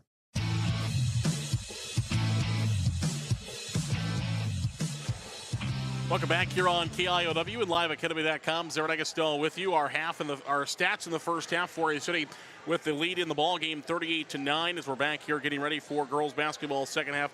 Colette Logus leads all scorers with 11. It's 8 for Bethany Warren, 9 for Lexi Eisenbrand, 5 for Hayden Brown, and 2 apiece for Brenna Easton and Drew Seglum. Jenna Donchi has 1 point in the ball game. Forest City is 4 of 5 from the free throw line so far in the game, with just 1 miss so far in this contest, and has 2 three-point baskets. The Indians have also committed just 1 foul in the game, and that was on Bethany Warren, so everybody is good foul-wise. For Eagle Grove, Maya Edwards has 4 points. It is Pamperin with 3, and Child has 2. That's the 9 points for Eagle Grove. They have not attempted a free throw in this game. They made 1 three-pointer and committed 6 fouls, 2 against Child, and 1 apiece against Maya Edwards, Pamperin, Salem Willard, and Holly Anderson, all with fouls in the contest for the Eagle Grove Eagles. At the half, the Indians lead by a score of 38-9 over Eagle Grove. This is Indian basketball from Koloff Media Sports. We thank you for joining us. Our Waldorf halftime show is brought to you by Waldorf University. Waldorf supports our local athletes and looks forward to helping them further their educations and their careers. Find out how to become a Warrior today at waldorf.edu. That's waldorf.edu to learn how to become a Warrior today. Again, Coach Rosacker, thank you so much to him joining us at the halftime show. He'll be joining us pretty much each and every single week if we can get him up here to do it. Sometimes, of course, coaching duties come first, and so sometimes there's things that he has to be off and doing, which is totally cool. But as often as we are able to steal a little bit of his time, we are very thankful to do so. Pick the brain of a legendary coach like Coach Rosacker, and talking with us here at the halftime break. Again, Fourier City leads by a score of 38-9. Indians, a little bit of a slow start, but they're able to really kick it on there in the second quarter and are able to kind of race away here, and will continue to try to do so here in quarter number 3. Our second half today is brought to you by Shooter Sports Bar and Grill. They're sponsoring today's second half. Shooter Sports Bar and Grill is under new ownership and has a newly redesigned dining room, so go check it out. A lot of great things going on at Shooter Sports Bar and Grill. They have specials that they're posting on their Facebook page. If you don't follow them on Facebook, you should do so by going to Facebook and searching Shooter Sports Bar and Grill for a city and following them on Facebook. Don't follow them yet, you should do so now. We are underway in the second half of basketball. Eagle Grove starts with the ball here in the second half, and the Indians will start with a steal. Logus will go the other way, and she will find a two-point basket. It is no good. Logus from the right side couldn't quite get the two to go. 7:40 to play here in the third quarter. And the Indians will get back on defense as it is Willard who will bring it across the line. Now Lenning with it. Lenning will lose the handle on it, but it was last touched by Brown as Hayden Brown poked it away from Lenning and lost it out of bounds, so it'll stay with the Eagles. 20 seconds on the shot clock, and Eagle Grove will inbound the basketball. Edwards will do the inbounding into Child, and Child trying to get it off. Fourier City nearly with a steal. Now the ball's loose on the floor, and it will be a jump ball, I believe. No, they're going to say Eagle Grove kicked it.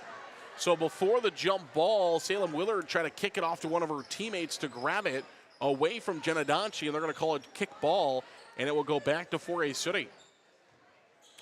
So the Indians will bring the basketball across the line to Logus. Top of the key, Eisenbrand to the right side, Brown. Brown will step around a defender. Now she'll kick it back to Eisenbrand in the corner. Thought about a three, doesn't pull the trigger. Lexi inside the lane out to Hayden. Now it's Logus on the left side. 15 on the shot clock. Backdoor pass from Bethany Warren. It's no good by Logus. Donchi the rebound, and she scores. Indians passing effectively again tonight, just around the rim. Fourier City has not been as effective as they would like to be scoring the basketball. Indians in a 2-3 zone defense now. Inside, Child will try for a two. Donchi pokes it away. It will stay with Eagle Grove with 21 seconds left on the shot clock. Edwards, the 5'7 freshman, will inbound the basketball. Left side of the backboard. Edwards will look to get it in. She does to Willard. And Willard gives it back to Edwards, and Edwards nearly turned it over, able to get it off to Child. Now Willard. It's Tatum Edwards with the basketball at the free throw line. She'll try for a two-point basket. That's no good. Jonchi with the rebound, but getting the hands in and creating a jump ball is Salem Willard. And the basketball will, I believe, stay with Eagle. No, it goes back to Fourier City. Pardon me. Eagle Grove got it to start the third quarter. So the Indians will get the basketball back with 6:27 to go in the third. 40-9 is the lead for Fourier City. It is Lexi Eisenbrand with it over to Brown on the right side. Brown with the basketball, looking around, finds Bethany Warren. Now Logus, short corner right side, back to Warren. Trying to step around her defender, thought about a three, doesn't pull the trigger. Donchi backdoor pass inside to Eisenbrand, can't get it to go. Donchi with the rebound, and a foul is called, and Donchi's heading back to the free throw line. So the Indians will get another opportunity from the free throw line here with 6:06 to play in the third quarter. Another offensive rebound for the Indians, but another miss around the rim also for Fourier City. And now it's Jenna Donchi with a chance from the free throw line. She was 1 for 2 her last time to the free throw line. The first one is up, and it is no good. That one looked like it would go, but it bounced around the rim. Before it goes off the rim, no good. 6:06 to play third quarter, 40-9. One more for Donchi is up, and it is good this time. Gets the back end of both of her free throws to go. 41-9 is the lead for the Indians. Tatum Edwards to Willard. Willard with the basketball, and Bethany Warren will grab the rebound, and she'll give it off to Logus, but a foul is going to be called here against Eagle Grove. So second foul of the quarter will come against the Eagles. It will go against Willard. That'll be her second. 5:53 to play third quarter. Logus with the basketball off to Eisenbrand, left side. Still dancing around the three-point line now in the corner three. It is Hayden Brown with it. And Brown will work back up towards the top of the key now with the basketball from left to right, now at the top of the key. Now she's going to step up and try for a three. Defense gave her some space. The three is no good. Logus the rebound. Indians still have it. Eisenbrand, backdoor pass across the lane to Logus. She stopped defensively. Now it's Donchi. Brown will try for another three, and it's off the mark. And the rebound this time is picked up by Donchi again. Third opportunity for the Indians. Bethany Warren will pass inside to Eisenbrand, poked out of bounds by Eagle Grove, and it will stay with Forest City. 5:13 to play here in the third quarter, 41-9. And Brown will inbound the basketball from the baseline. Brown to Donchi. Donchi gets the inbound pass now to Lexi Eisenbrand. Brown tried to go backdoor to Eisenbrand. There was no space there. Instead, she pulls the two, gets her own rebound, and a blocking foul is going to be called against the Eagles. So Brown tried for a two instead. A blocking foul is going to be called. It'll be foul number 3 against Eagle Grove here in the quarter. It'll also be foul number 3 of the ball game on Child. Brown will inbound to Eisenbrand, who will step around the defender, try for a two, no good. And Eagle Grove will grab the rebound. So here come the Eagles back the other way. With the basketball is Edwards. Edwards gives it off to Willard. Willard trying to go inside to Edwards. Maya Edwards, and she throws it away with 4:49 to play here in the third quarter. 41-9 is the lead in favor of the Indians. Logus with the basketball. Logus off to Eisenbrand. Backdoor to Logus, and she'll try for a two, and she scores. First points of the second half for Collette. 43-9 is the lead for the Indians. 4:30 to play third quarter. Across the line is Edwards. Edwards hands it off to Lenning. Lenning off to Willard. Willard stepped in the bounds line, and the Indians will get it back. 4:20 exactly to play in the third. Geeson, Sletton, and Seglum are back in for Forest City, as the Indians will send Bethany Warren, Jenna Donchi, and Lexi Eisenbrand to the bench. Logus will bring it across the line to Geeson. Geeson with the basketball. At the free throw line, kicks it back out to Brown. Brown dribbles in and then dribbles back out with 4:07 to play third quarter. Logus, baseline, back out to Brown. Brown will try for a long two. That splashes. Hayden Brown knocks down the long jumper a couple of paces in front of the three-point arc. And the Indians lead now 45-9 here in the third quarter. It's Willard with the basketball. She'll try for a long two. It is no good. And the rebound is Child. Child's two is also no good. And Sletton has the rebound for the Indians. Here comes Brown across the half-court line. Top of the key. Brown with it. Brown works inside the paint. Gives it back out to Logus. Will try for a three. That's off the mark, a bit long. And the rebound comes to Eagle Grove. Racing the other way is Lenning. She'll try for a two. No good. And free throws are coming for Ellie Lenning. As Forest City will be charged with the foul. It will go on Logus. That'll be her first, team's first of the third quarter. And Ellie Lenning will go to the free throw line for a pair of free throws. First free throw attempts tonight for Eagle Grove with 3:26 to play in the third quarter.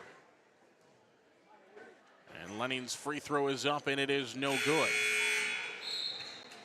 Eagle Grove will bring Anderson back in.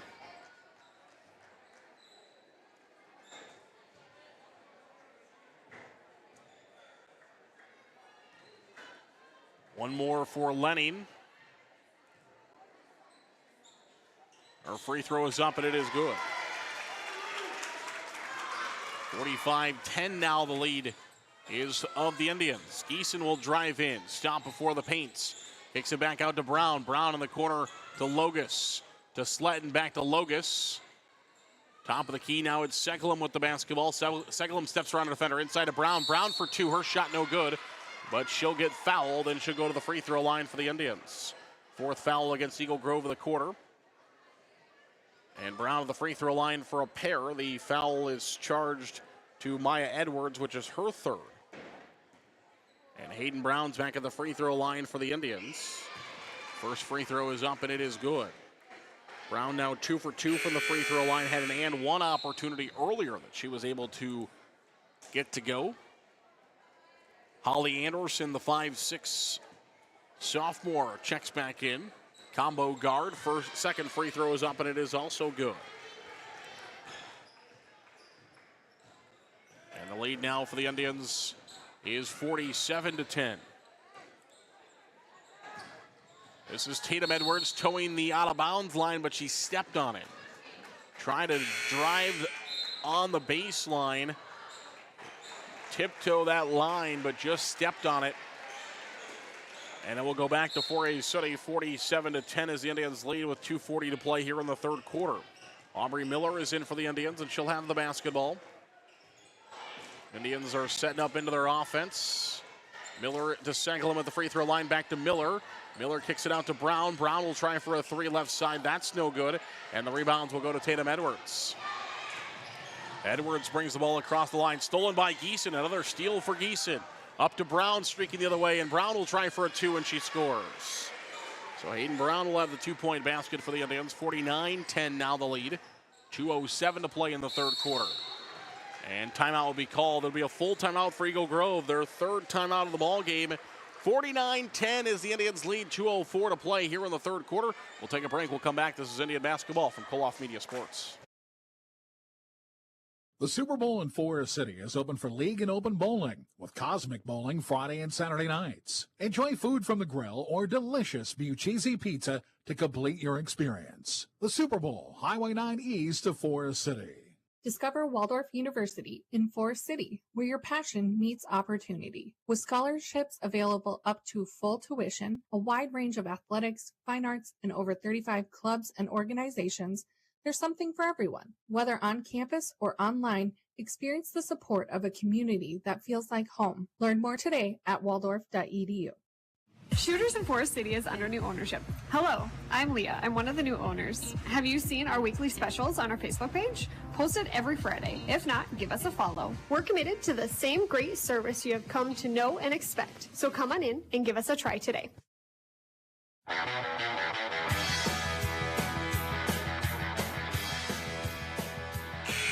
Back to Eagle Grove Elementary School. 2:04 to play in the third quarter. 49-10 is the lead in favor of the Indians. Forest City will also bring sophomore Ashlyn Kingland into the ball game now for Forest City. It is Lenning with it. Zone defense for Forest City. Anderson had the basketball for a moment. Gives it back to Tatum Edwards. Now it's Anderson for Eagle Grove on the left side. And it's stolen by Aubrey Miller. Miller and the Indians going back the other way. She'll slow up. Pass it off to Sletton inside, looking for two. Her shot no good. Seglum the rebound, and she'll go back up with it. A shot no good, and a foul is called. So Drew Seglum will go to the free throw line for a pair now for the Indians. 5th team foul against Eagle Grove, so Forest City will shoot free throws for the remainder of the third quarter.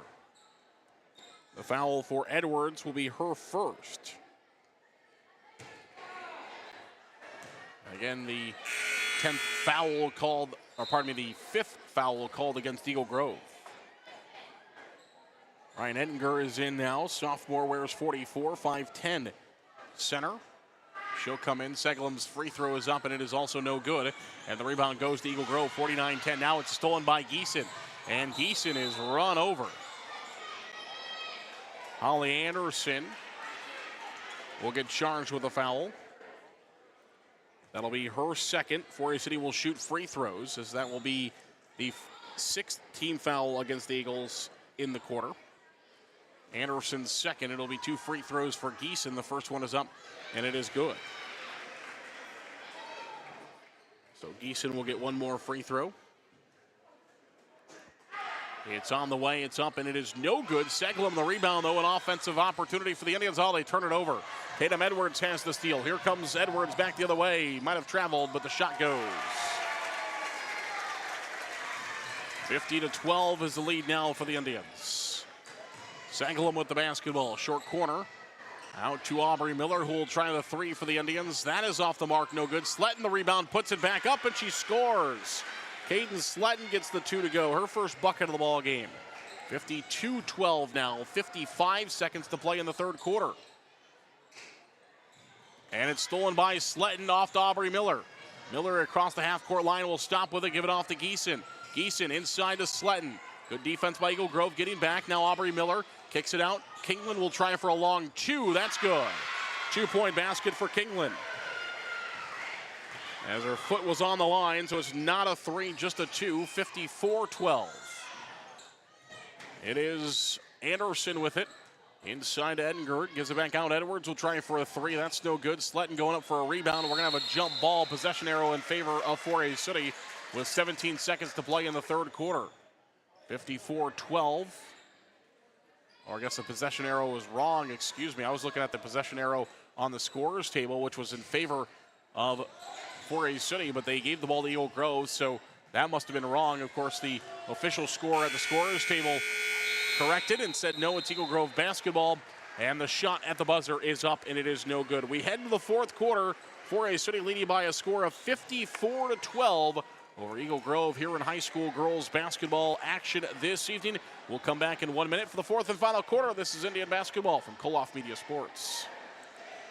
WCTA is the #1 choice for fiber internet. We offer fast, reliable fiber internet for all your connectivity needs. Our employees are local and live in the communities we serve to provide you with the best customer service experience. WCTA, we are your fiber internet provider. Support for Forest City Sports comes from Edward Jones financial advisor Amy Ryan of Forest City. Edward Jones is a financial services firm exclusively serving individual investors, offering a range of investments, including certificates of deposit, stocks, mutual funds, taxable and non-taxable bonds. Additional information available at edwardjones.com. Edward Jones, making sense of investing, member SIPC. Non-taxable bonds may be subject to state, local, or alternative minimum tax.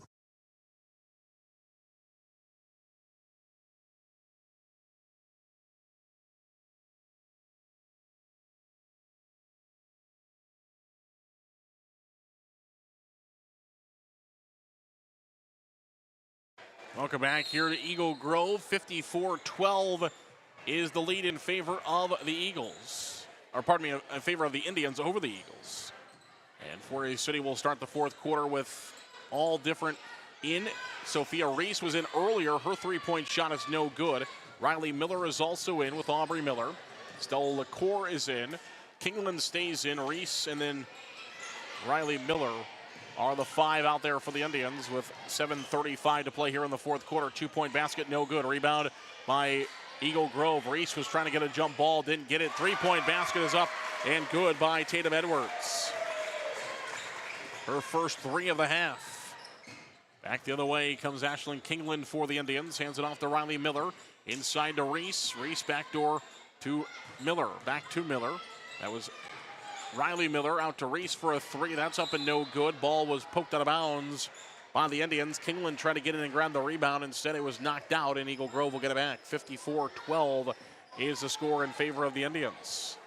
Pardon me, 54-15 after the three-point shot a moment ago. It is Lenning with the basketball. Lenning gives it off to Willard. On the right side to Edwards. She'll try for another three. No good off the mark. Rebound to Willard, though. Ball is loose on the floor. Who knocked it out? The Indians did. And so Eagle Grove will keep it with 6:37 to play in the fourth. Boys basketball for the first time this season comes up next here on KIOW. Of course, post-game show brought to you by County Line Seeds First. Inbound to Schild. Her shot no good. Gets her own rebound. Puts it back up. Also no good. And now a third opportunity for Eagle Grove.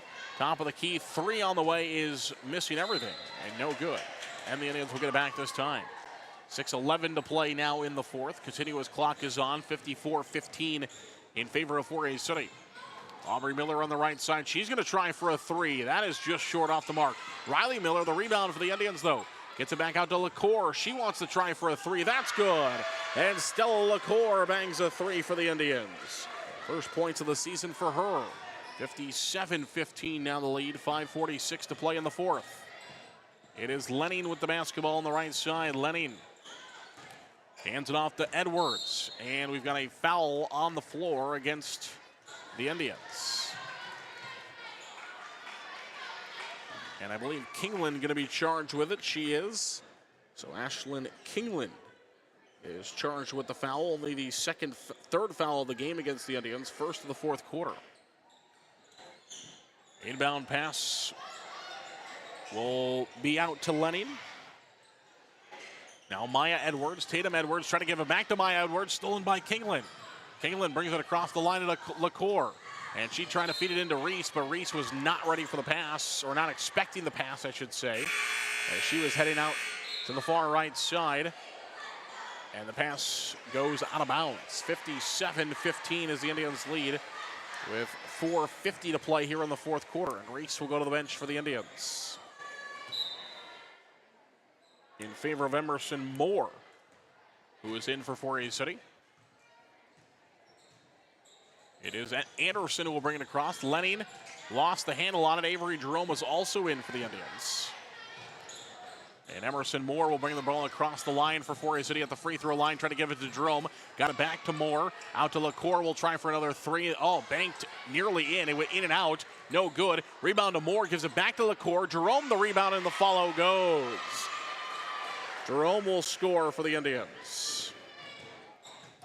Avery Jerome gets the bucket to go. Her first of the game, 59-15. Now LaCour's got a steal for 4A City.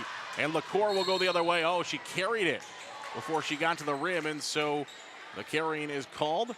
And the Indians will turn it over. 59-15. 4A City has the lead. Average of 62 points a night for the Indians. They're at what they had last night of 59 against West Fork. 65 in the opener against Algona. This is Lenning in the corner to Tatum Edwards for a three, no good. And the rebound is picked up by Holly Anderson. Holly Anderson to Makai Anderson. Shot is no good. And the Indians will get it back. Riley Miller inside to Jerome. She'll try for a two. That's no good. A bit strong. Aubrey Miller, the follow-up, also no good. Jerome tried to grab a third opportunity. Lost the handle on it, though. And it's stolen back by Anderson for Eagle Grove with 3:10 to play in the fourth. 59-15. And Eagle Grove now with Tatum Edwards along the baseline. Up and under. Layup is no good. Foul called. And free throws are coming for Tatum Edwards. The foul against the Indians will just be the fourth foul of the game. Against 4A City, second of the quarter, though. And it will go against LaCour. That'll be her first foul of the ball game. And it'll be Tatum Edwards who will try for the free throw. The first one is up, and it is no good.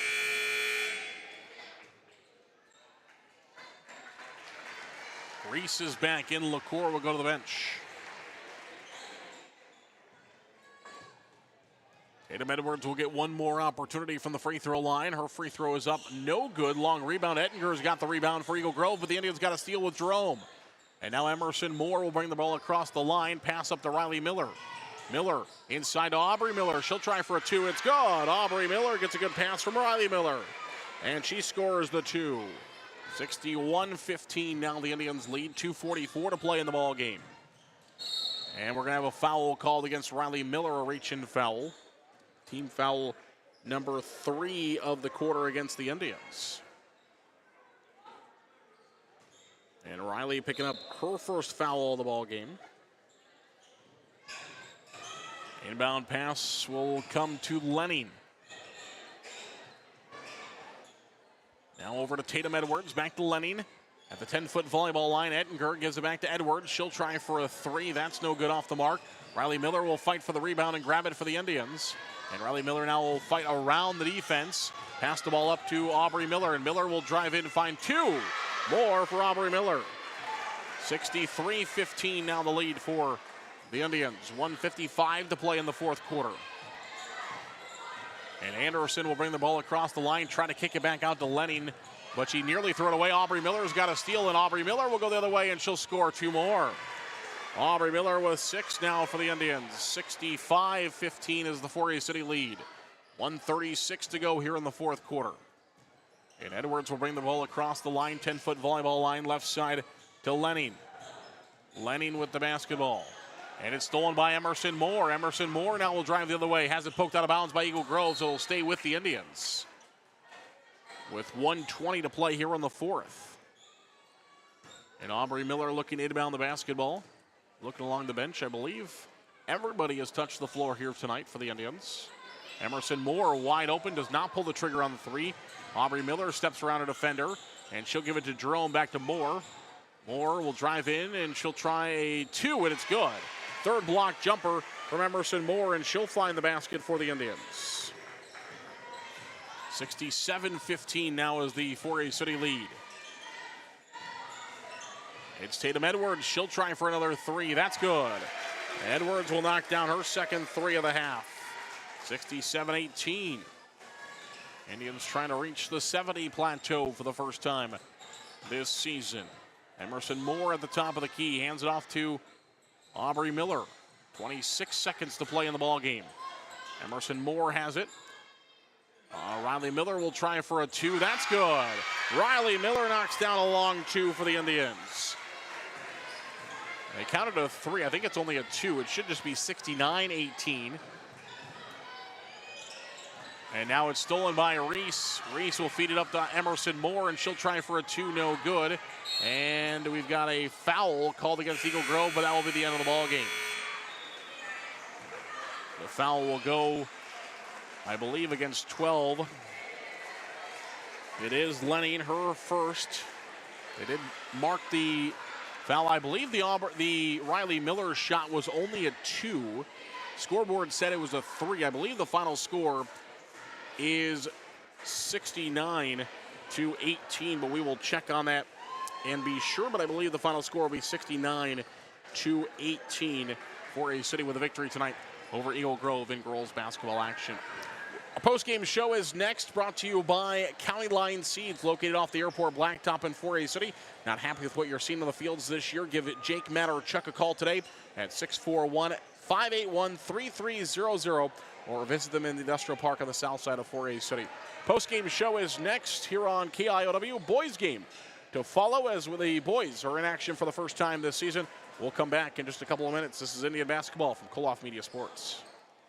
Solventum, formerly the 3M Distribution Center of Forest City. The team at Solventum wishes our area athletes good health and good luck this season. Like any good team, working together brings out the best on the field or in the warehouse. The Solventum Distribution Center of Forest City. NIAC is proud to help support North Iowa athletes. Working hard and being part of a team is a great way to learn lessons for life, and learning is what NIAC is all about, beginning with high school juniors and seniors who can start building college credits now for free. Learn more at nyac.edu. NSB Bank wishes the Indians good luck. For the past 90 years, NSB Bank has provided the latest financial products and services with a community touch by local decision makers. Stop into your NSB branch location in Titonka, Forest City, Thompson, Mason City, or Northwood. NSB Bank, we're here for you. Member FDIC Equal Housing Lender. Higher Spear Insurance strives to be your all-encompassing agency, protecting everything from your home and auto to your farm, crop, and health. Find us in our 3 locations, Titonka, Forest City, and Thompson. Call 515-928-2085 or learn ways to protect your future at higherspearins.com. Grow Electric in Lake Mills is proud to support area athletics and proud to serve our new and returning customers. To get started on any electrical project, big or small, call 641-592-8282. Good luck, athletes, from Grow Electric in Lake Mills. Shooters in Forest City is under new ownership. Hello, I'm Leah. I'm one of the new owners. Have you seen our weekly specials on our Facebook page? Posted every Friday. If not, give us a follow. We're committed to the same great service you have come to know and expect. So come on in and give us a try today. Holland Contracting in Forest City for earth moving, large or small building projects, farm drainage, directional drilling, demolition, tire and automotive shop, and more. Call the construction experts at 641-585-2231. Holland Contracting in Forest City, dedicated to making the region a better place, one project at a time. Advanced Door Systems of Forest City. Advanced Door Systems is your Raynor and CHI overhead door dealer. They also service any make or model of overhead door. Call 641-585-1900 or see them online at ads-doors.com. Advanced Door Systems, the right door, the right way. Hi, Olivia here from Everyday Nutrition in Forest City, offering meal replacement shakes and energizing drinks. Our drinks offer the everyday energy and vitamins you need without the dreadful crash you get from the other drinks. But that's not all. Not sure where to start with your wellness journey? Inquire on Facebook or stop by today. Malin Egg Service of Forest City is a proud supporter of Forest City High School athletics. Nate Malin is with you from the word go. From planting to harvest, you can count on Nate. Contact him today in Forest City at 641-860-1712. Nate will help you put the right seed on your acres. 641-860-1712. Hey, this is Tom McGregor, the new manager of Forest City Auto Center in Chrysler of Forest City. Stop by the Forest City Auto Center on the north side for Chevy and GM products, and Chrysler on the south side for Chrysler, Dodge, Jeep, and Ram products. Our stores proudly support the Indians. Lucas Woogie is your locally owned Cornelius Seed dealer here in Forest City. Cornelius Seed, an Iowa-based company, has a full line of corn and soybeans. Call Lucas today at 641-860-0595. Plant it, profit. Cornelius Seed from Lucas Woogie. First Choice Realty is proud to support our community's real estate moves. It's time to find the perfect home for your future. Call one of our trusted real estate agents, Bethany, Barb, Abigail, or Mary at 641-585-2404. First Choice Realty of 4A City. Visit them at fcrealty.com. Real man of genius. I don't know about genius, but we've been called worse. Call Matt, Chuck, or Jake at County Line Seeds, offering DeKalb Asgrow, Whiffles, NK, and Latham products. We strive by turning seeds into opportunity. Give us a call today, 641-581-3300. Now that I think about it, that was kind of catchy. Wilson Dental is expanding again. Wilson Dental now offering a clinic in Buffalo Center. Check out Wilson Dental now in Buffalo Center to go along with their long-standing tradition in 4A City and also offering services in Garner. Wilson Dental in 4A City, Garner, and now Buffalo Center. HR Block is proud to support Forest City's high school sports teams by donating $3 for every three-pointer made this year to Forest City's Athletic Fund. Come see us for all your personal income tax needs, business tax, bookkeeping, or payroll needs. Call us in Forest City, 641-585-3751, or in Garner, 641-923-3169. Back here to Eagle Grove Elementary School, Zarin Eggestal with you. 69-18, the final score of the girls' contest. 4A City got 13 points from Colette Logus, 8 from Bethany Warren, 11 from Hayden Brown, 3 from Brenna Geeson, 2 from Caden Sletton, 9 from Lexi Eisenbrand, 4 for Jenna Downchi, 2 for Drew Seglum, 2 for Ashlyn Kingland, 3 for Stella LaCour, 2 for Avery Jerome, 6 for Aubrey Miller, 2 for Riley Miller, and 2 from Emerson Moore. So just up and down the lineup, 4A City gets a ton of points in this contest.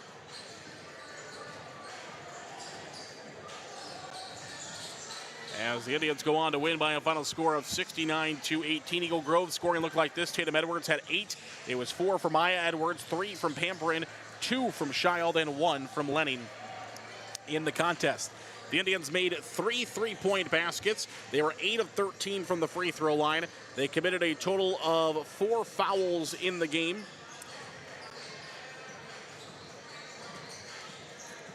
And pick up the win. Eagle Grove on the flip side, they were 1 of 4 from the free throw line in the game, made 4 3-point baskets. They committed 6 fouls in the opening half and committed another 6 fouls in the second half, so 12 total fouls in the game for Eagle Grove. Our post-game show for the girls' game brought to you by County Line Seeds, located off the airport blacktop in 4A City. Give Matt, Chuck, or Jake a call, 641-581-3300. We'll come back for the pregame show of the boys' game right after this. This is Indian basketball from Koloff Media Sports. A&W Restaurant in Forest City. A&W has delicious burgers, cheese curds, onion rings, chicken tenders, and more available daily from 11 a.m. to 9 p.m. Finish your meal with a tasty root beer float, shake, polar swirl, or soft serve ice cream. A&W, where the food is as good as the root beer. Highway 69 North in Forest City. Custom Paint and Collision of Forest City. Corey and his staff have nearly 50 years of body shop experience and can fix just about anything on the road. They give free estimates and also carry car batteries and windshield wipers. Located on Highway 69 just south of Forest City, it's Custom Paint and Collision, your body shop. FCIS Insurance is proud to support our local athletes throughout the year. Let FCIS be your partner, not just your agent, helping you with all your insurance needs. With multiple carriers, we can get you the best coverage for the best price. Call us today at 800-331-1520. Good luck, Indians, from FCIS Insurance. Welcome back here to Eagle Grove. Zarin Eggestal with you. Our pregame show for the boys contest brought to you by KCS Customs, located at Kingland Construction Service in 4A City. Your truck customization Western snowplow dealer. Accessorize your vehicle by calling KCS Customs today at 641-585-0101. Pregame show for the boys contest getting set. Eagle Grove and 4A City as the Indians are set to play their first game of the season. Eagle Grove, as you heard Coach Rosacker talk about at halftime, they've already played once this year.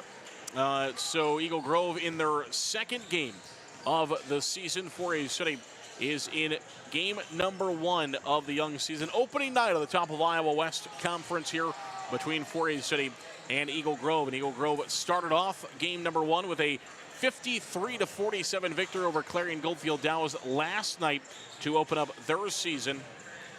4A City, as we mentioned, along with Eagle Grove, both of these two teams trying to replace a ton from last year's teams. Of course, 4A City also does bring some guys back, but you lose just a ton of guys. Who we talked about Tommy Miller last year, 294 points. He was the top scorer. The Indians lose. We also lose a guy like Greg Smith, who scored 91 points. Good defender out there for the Indians. Sam Clausen came in, played 24 games a year ago, scored 39 points, had a couple of really good games out there for the Indians, and some other guys that came in and mixed it up. So you lose some guys for 4A City from a year ago, but you bring back a lot also. Carson Hall, 306 points a year ago. He was the Indians' leading scorer. As Coach Rosacker said, he will start the game at the point tonight for the Indians. So Carson Hall for 4A City, 306 points a year ago, will start at the helm. Ty Dillevue returns, 202 points a year ago. Ty Sopko now in his junior season, 275 a year ago for the Indians. And then the big guy inside, Holden Reynolds, 74 points, back in now as a sophomore this year. So we'll see what 4A City can get out of him in the center here this evening. On the flip side for Eagle Grove, we talked about it. Drake Canavan, 18 points per game last year, gone from this year's team. Had 384 total points a year ago. Tyrion Franklin had 379 points a year ago. Both of them gone to graduation. Nolan Krause, 76 points a year ago. Jake Jeske came in, was kind of that defender guy for Eagle Grove, kind of like 4A City had, maybe more of like a Sam Clausen type of a guy for Eagle Grove a year ago, but scored 49 points. He's gone to graduation as well. Evan Thole came in and gave them some time off the bench as well. Scored 4 points last year. He has also gone from this year's team. But you talked about, Coach Rosacker talked about it. Jackson Morris now in a sophomore, now in a junior role. 302 points last year. Shot 34% from beyond the arc for Eagle Grove. Back, Adrian Whipple played 14 games, a freshman last year. He's back now in his sophomore year. Josh Miller into his senior season now, 148 points a year ago as a junior. So some guys that come back, but also missing some pieces for that Eagle Grove team from last year's team. Taking a look at these two teams' decade of conference games, 4A City has pretty much dominated them all. Eagle Grove did win in 2023, 54-51. 4A City's lone loss there.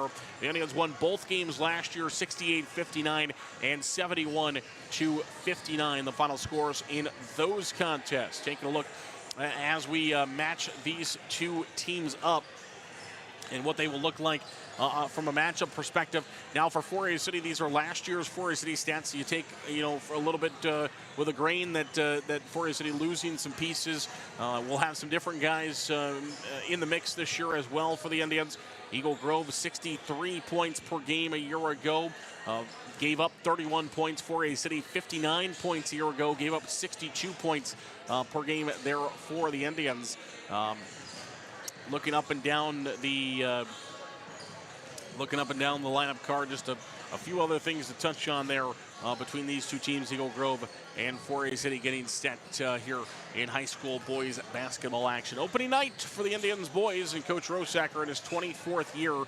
4A City ran to a district final a year ago, beat Belmont Clemmy 78-47, beat Osage at Osage 71-45, and then of course that tough loss to Esterville Lincoln Central, 54-52, the final in that game at Garner last year. That one played, and 4A City fell in that contest. 45% from the floor last year for the Indians, 28% from beyond the arc, 63% from the free throw line, 33 rebounds per game a year ago for 4A City. Taking a look at the top of Iowa Conference and how it shaped up last year. Lake Mills winning another conference title. Can somebody dethrone the Bulldogs this year? We'll find out. They are not in action tonight. They were supposed to play West Hancock, but of course, as we've seen the last multiple years, West Hancock playing in the Class A state football championship. So do not play a boys game usually to start off the season with Lake Mills. That is a girls-only game. North Union 14-2 a year ago as 4A City back up into the third spot last year, 12-4 in conference play. Bishop Garrigan and Eagle Grove tied for fourth place in the conference, 9-7 for both of them. Garner Hayfield Ventura in that sixth spot, 6-10 a year ago. West Hancock in the 7th spot, Belmont Clemmy in the 8th spot, and North Iowa in the 9th spot. We'll come back for starting lineups here in just a couple of minutes. This is Indian Basketball from Koloff Media Sports. Forest City Family Dentistry, downtown on J Street. Dr. Layla can now place crowns in one visit. No clumsy temporary or return appointment needed. Also ask us about replacing missing teeth with affordable dental implants. Visit the place that puts a smile on your face. Forest City Family Dentistry. Call 585-4636. Forest City Ford at the corner of 9 and 69 in Forest City wishes good luck to our local athletes.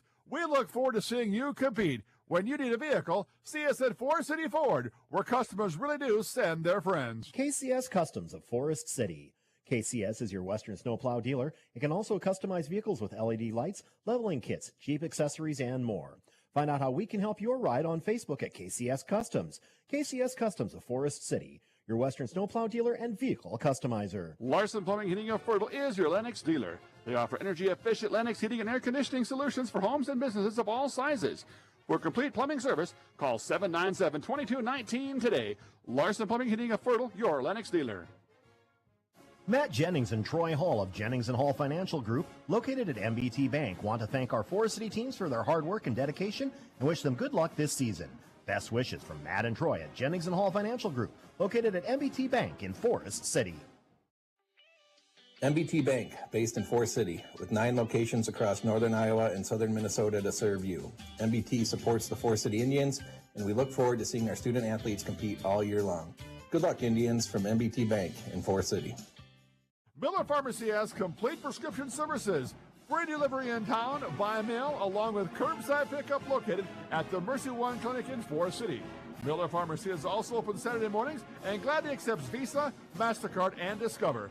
Call ahead and your script refill will be ready for you. No need to wait. Miller Pharmacy of Forest City. Missile Realty of Forest City. Whether buying or selling a home, Tim Missile and Pat Lubbock have the market experience to help you follow your dream.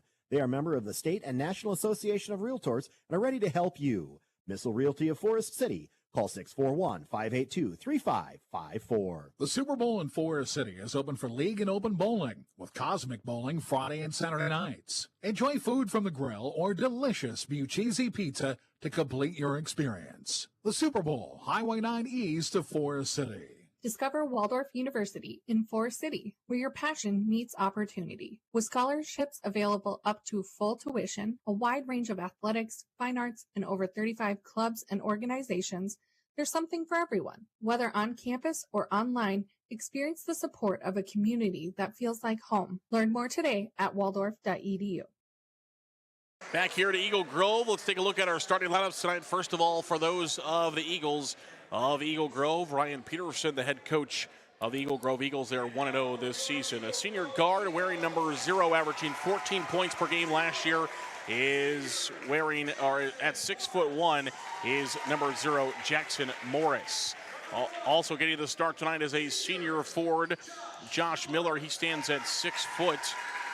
Eagle Grove will also start tonight. Number 2, sophomore at 6 foot, Adrian Whipple, again in his sophomore year, a freshman a year ago.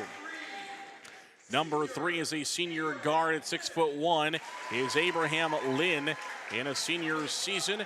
And number 5 is a junior guard at 6 foot, Eli Friedel. For a City starting lineups will look like this. The Indians senior guard Wearing number 4 is Carson Hall, 6'3", started 24 games a year ago for the Indians. Senior guard at 6'3", number 20 is Ty Delavu, also started 24 games last year. Ty Sopko started 23 of 24 games last year. He's a junior getting to start at 6'1", wearing number 22. Cooper Blazer is getting his first start tonight for the Indians. 22 games played last year, wears number 21 at 6 foot. And the sophomore Holden Reynolds, 6'5", also getting the start tonight for the Indians. Pardon me. Take Blazer out, and it is Corey Thorson getting the start tonight for the Indians in that spot. So a little change there for the Indians. And it'll be Corey Thorson who will get the start tonight for 4A City, the other Indian out there. And we are underway here in the boys season. First game of the year for 4A City and Eagle Grove. Indians start with the basketball, as 4A City will be on the left side of your radio dial. It is Reynolds, kicks it back out to Delavu. Ty Delavu drives in, will look for 2, and he scores. Good move by Delavu as he wrapped right around the defender and up to the rim, and he scores. And Ty Delavu has the first bucket of the season for the Indians. 7:30 to play here in the opening quarter of basketball. Here's a 3 on the way, left side. That's off the mark by Morris, and the rebound will go to the Indians. 4A City racing back the other way with the basketball. It is Carson Hall to run the point for the Indians. He will direct traffic. Where's number 4? Trying to get it off to Reynolds. It's nearly stolen and out of bounds is Eagle Grove. Hall trying to throw it up to Holden Reynolds, and instead, right there to take it away was Abraham Lynn. Got the steal, but then stepped out of bounds. So 4A City will get the basketball back. Carson Hall with it at the top of the key. To the right side is Ty Delavu. Reynolds with it. Now to Corey Thorson, left side to Carson Hall. Technically, I think should have got a fresh shot clock there because possession changed. And now Reynolds gets a wide open basket inside. He'll score. 4-0 Indians now on the lead. It's Josh Miller. He's got a lane and scores. Indian lost Miller as he streaked in and finds his first bucket of the ball game. It's now 4-2. Delavu's got it left side, hands it off to Corey Thorson, now to Reynolds. Reynolds with the basketball over to Carson Hall on the right side. To Delavu at the top of the key inside to Thorson. Got separation, he'll try for a 2. It's no good though, a little bit long. Good job by Thorson getting the separation. He fights back for the basketball. He's got a steal. Missed the basket, but he fights right back, gets the Indians possession right back. Now Delavu drives in, has the ball poked out by Adrian Whipple. And that's going to be 4A City basketball. The official originally pointed Eagle Grove basketball, but Whipple came in and punched that one right out. Good job by Whipple, but that's going to be 4A City basketball. 6:13 to play here in the opening quarter. And they'll reset the shot clock.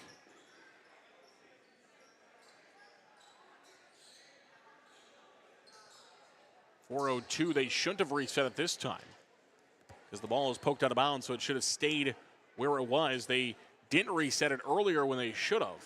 This time they did reset it when they shouldn't have, and so we'll figure out where that shot clock was supposed to be at. Not at 45 seconds.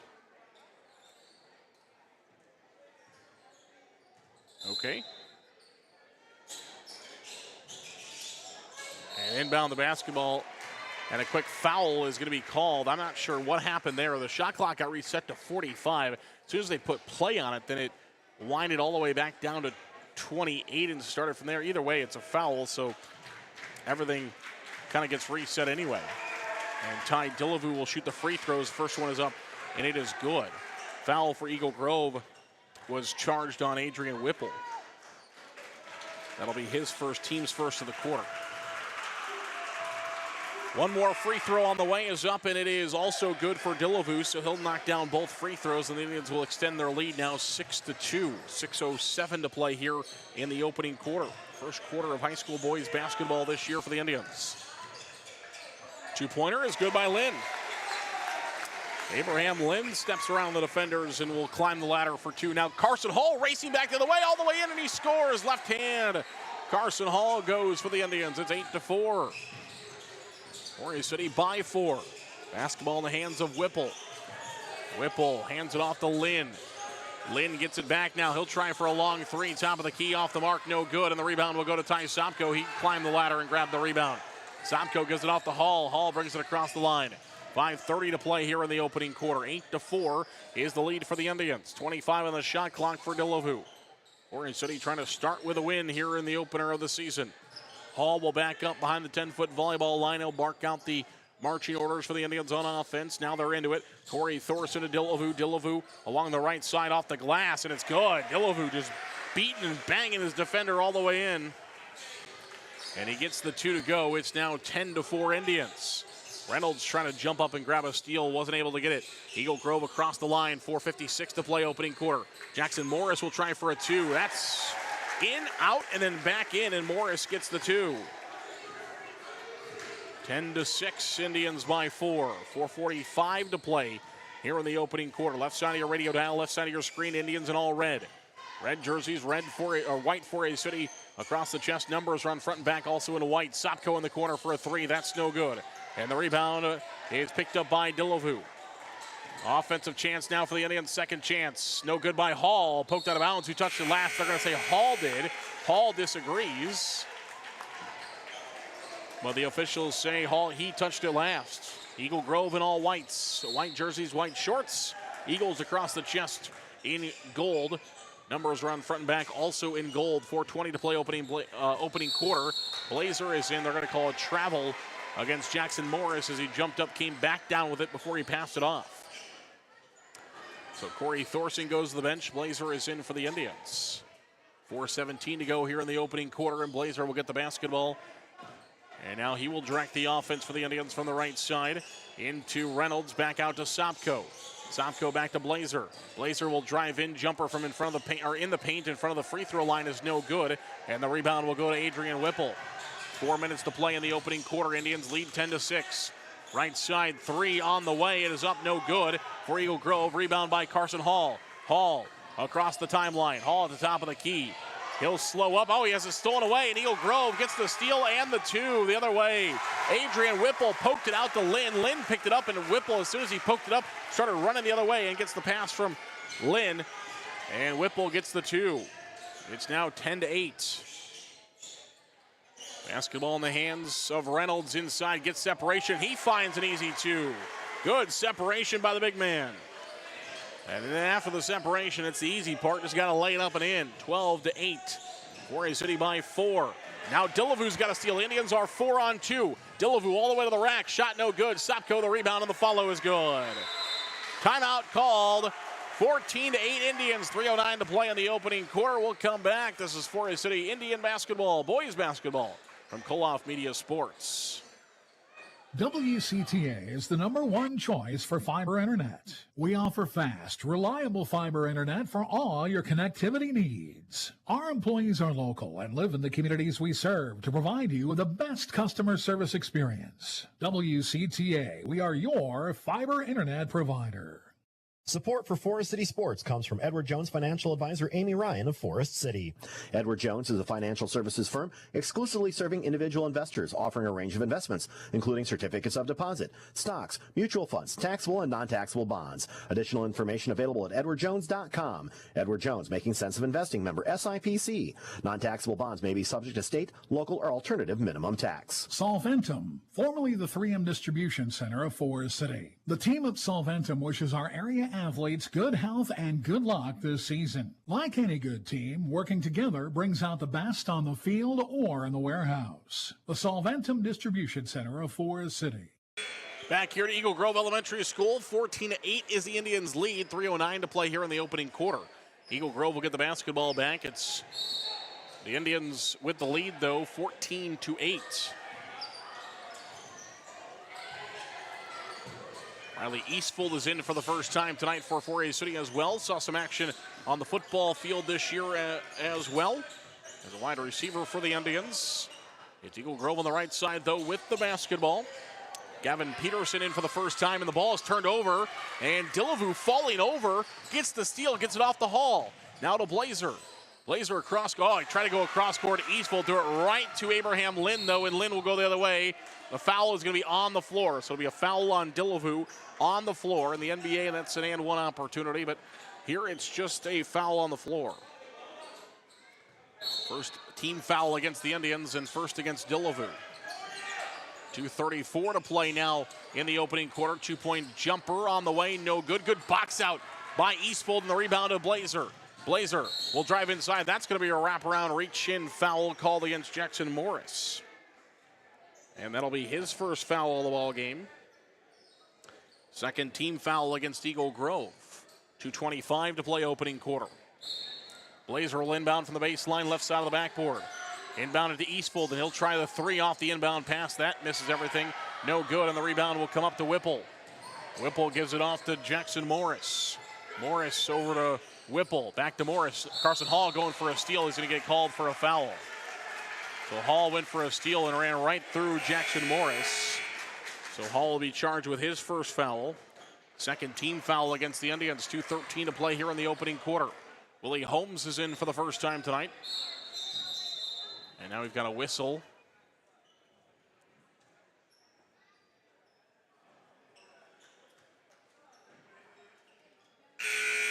So Corey Thorson has to go back in. Apparently Holmes, something not right on the uniform of Holmes, so he actually just left the gym, and Corey Thorson had to go back into the game. So I don't know if Holmes had something on or something that doesn't match with the jersey. I'm not sure what it was, but for some reason Holmes came in and then they made him leave, and he left the gym. So hopefully he'll be back. In the meantime, Eagle Grove turned the basketball over. And 4A City will get it back. Here's Blazer with the basketball. Over to Eastfold. And now it's poked away, nearly stolen. Cooper Blazer had to go to the backcourt. Now it is stolen by Whipple, and he scores. So Whipple gets the basketball back and scores. Originally wasn't fully stolen. Blazer went to the backcourt to grab it back. But then Whipple went with him and stole it right back from him again. And got the easy two. Eastfold will try for another three. This time it's in and out, no good. 14-10, Eagle Grove trying to race back. 1:25 to play here in the opening quarter. Basketball in the hands of Josh Miller. Now out to Whipple, try for a three, no. And the rebound is picked up by Blazer. So the Indians will race back across the half-court line. Top of the key, Blazer. Off to Eastfold, and again it's stolen. Another turnover by the Indians, and Jackson Morris will go the other way and he'll score. Couple of big turnovers for the Indians after racing out to an early lead, and now their lead has been cut to 2, 14-12 with less than a minute to play here in the opening quarter. They nearly turn it over again. Jackson Morris and Adrian Whipple are there, and 4A City nearly turns the basketball over again. 54 seconds to play here in the opening quarter. Inbound pass will come from Sopko into the backcourt to Blazer. Blazer brings it across the half-court line. Inside to Willie Holmes. Holmes banging down inside. He'll give it back out to Blazer for a three. That's good. Cooper Blazer drains the three for the Indians. And it's 17-12. 4A City back on top by 5. 35 seconds to play here in the opening quarter. Abraham Lynn with it. Out to Morris, kind of a slow pass though. Morris had a drive. I think Morris originally wanted to go for a three, but the slow pass forced him to drive as the defender got out on him. And the drive works out as he gets fouled, and he'll head to the free throw line for a pair of free throws. The foul against the Indians will go against Willie Holmes. That'll be his first, team's third. And it is Jackson Morris at the free throw line. First free throw is up, and it is good by Morris. 14 points a game a year ago for Morris. And he was 71% from the free throw line, 25 of 35. Last season, he makes his first one this year and is now 1 for 1 on the season. One more free throw on the way is up, and it is also good. So both of them go. It's 17-14. 28 seconds to play in the quarter. The shot clock is off. And the possession arrow, which is now turned into a cone, by the way, it looks like it's favoring Eagle Grove. Blazer will try for a three. It's good. Cooper Blazer knocks down his second three of the ball game. 20-14. Indians by 6. Inside, it's Whipple with it. He'll bring it back out behind the half court or behind the three-point line. Whipple now gets it back. He'll try for a three. He splashes one. Adrian Whipple answers with a three, and that will be the end of the quarter. We've played one quarter of basketball. 4A City leads Eagle Grove by a score of 20-17. More basketball on the horizon as the Indians and Eagle Grove in a good one here so far from Eagle Grove. We'll be right back. This is Indian basketball from Pull-Off Media Sports. NIAC is proud to help support North Iowa athletes. Working hard and being part of a team is a great way to learn lessons for life, and learning is what NIAC is all about, beginning with high school juniors and seniors who can start building college credits now for free. Learn more at niac.edu. NSB Bank wishes the Indians good luck. For the past 90 years, NSB Bank has provided the latest financial products and services with a community touch by local decision makers. Stop into your NSB branch location in Titanca, Forest City, Thompson, Mason City, or Northwood. NSB Bank, we're here for you. Member FDIC Equal Housing Lender. Back here to Eagle Grove. Zarin Eggestal with you this evening, getting ready for quarter number 2 between the Eagles and the Indians. An eventful opening quarter. Forest City had their largest lead of 6. Got cut down to 2, but they've raced it and then raced it back out to 6 again, but has now been cut to 3. 20-17 is the current lead in favor of the Indians. Second quarter underway. Eagle Grove gets the basketball. It is Morris who will try for a 3, and he knocks it down. Jackson Morris with a 3 for the Eagles. We're tied at 20-20. Dillevue tries to answer with a 3, no good. Thorson, the rebound, puts it back up. Physical fight inside, and Thorson scores.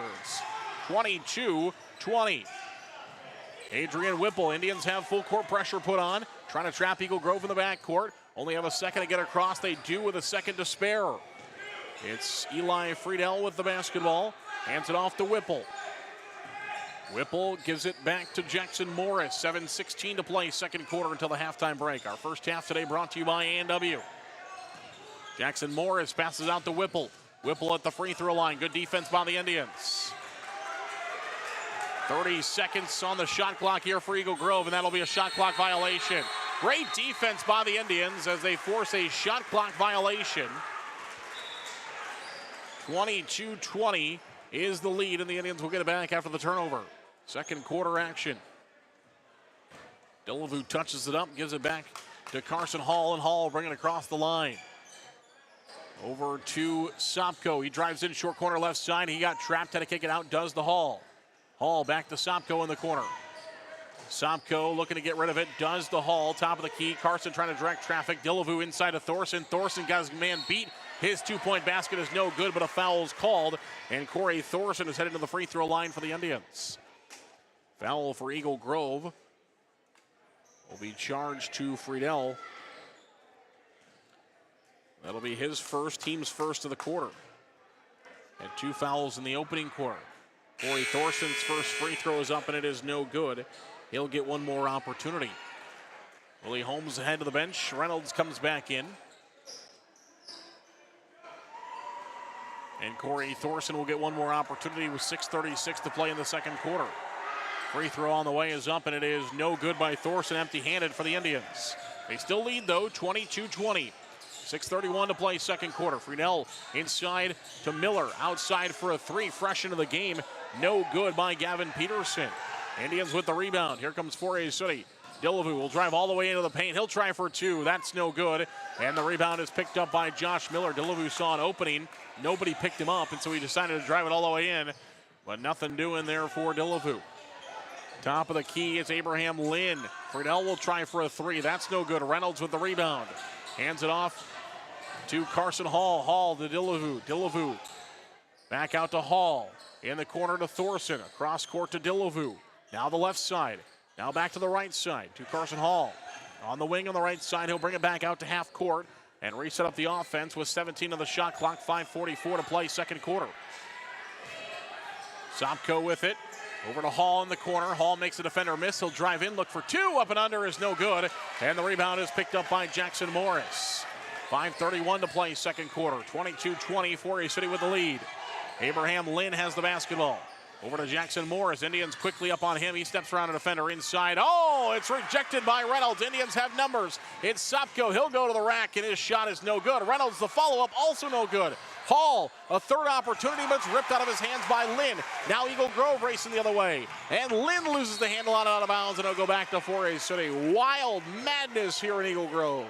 5:08 to play here in the second quarter. It's 22-20. Forest City wants a timeout. They'll get it. Timeout on the floor taken by the Indians. We'll take it as well. We'll come back. This is Forest City Indian boys basketball from Koloff Media Sports.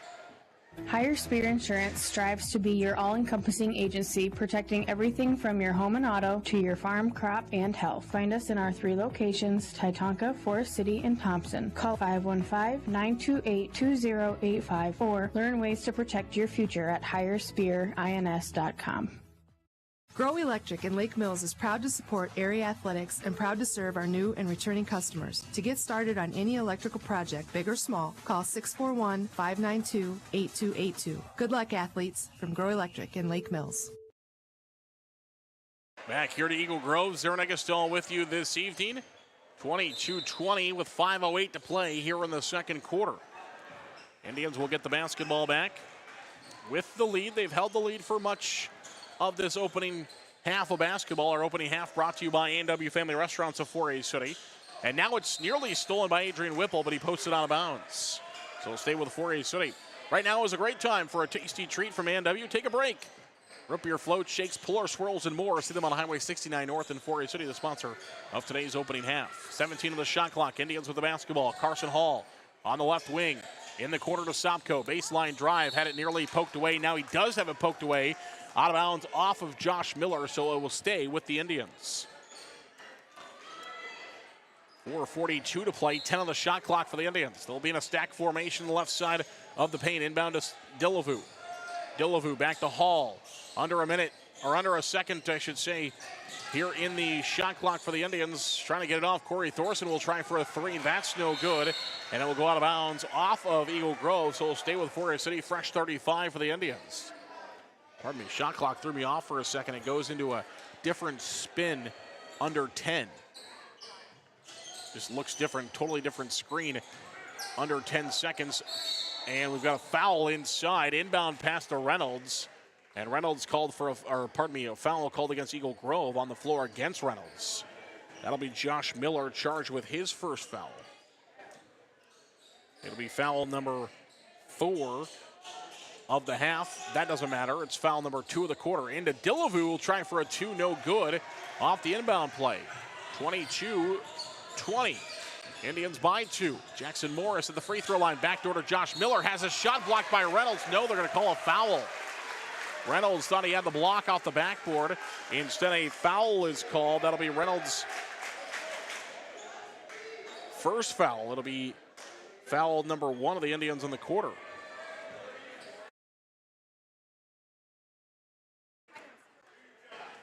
Free throw is up, and it is no good by Josh Miller. He'll get one more opportunity. 4:23 to play here in the second quarter, 22-20. And Miller will get one more opportunity. Free throw on the way is no good.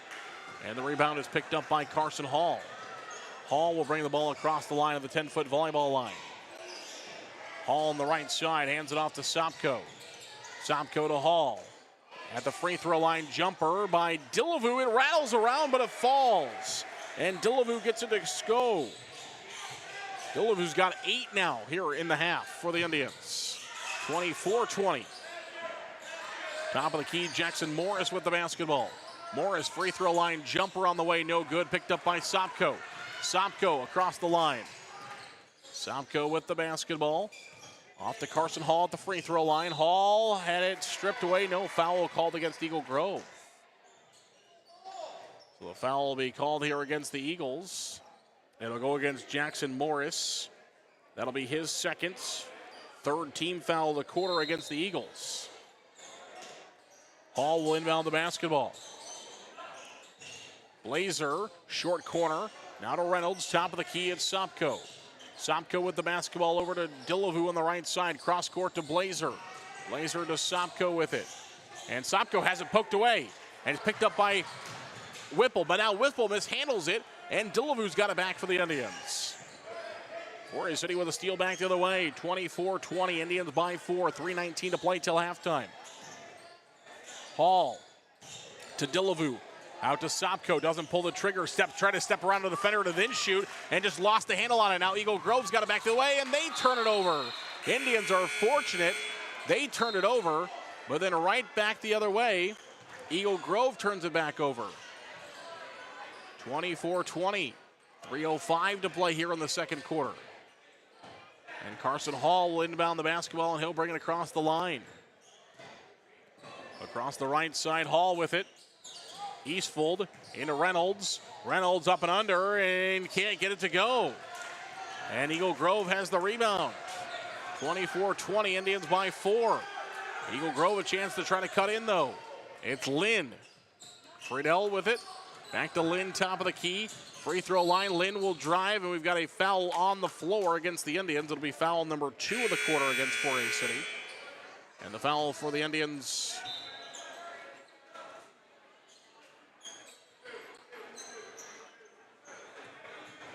I think, charged to Delavu. It'll be his second. There was a couple of guys in there with hands, so I can't see the scores table on the far side. Can't see what they signal. And the scoreboard said 0. 4A City doesn't have a 0 on the roster. 2-point basket is up and good by Abraham Lynn. Now Eagle Grove has another steal and a foul against the Indians. 24-22, 4A City lost the handle on it. A steal for Eagle Grove, and then 4A City reaches in and commits a foul. Third foul of the quarter now against 4A City.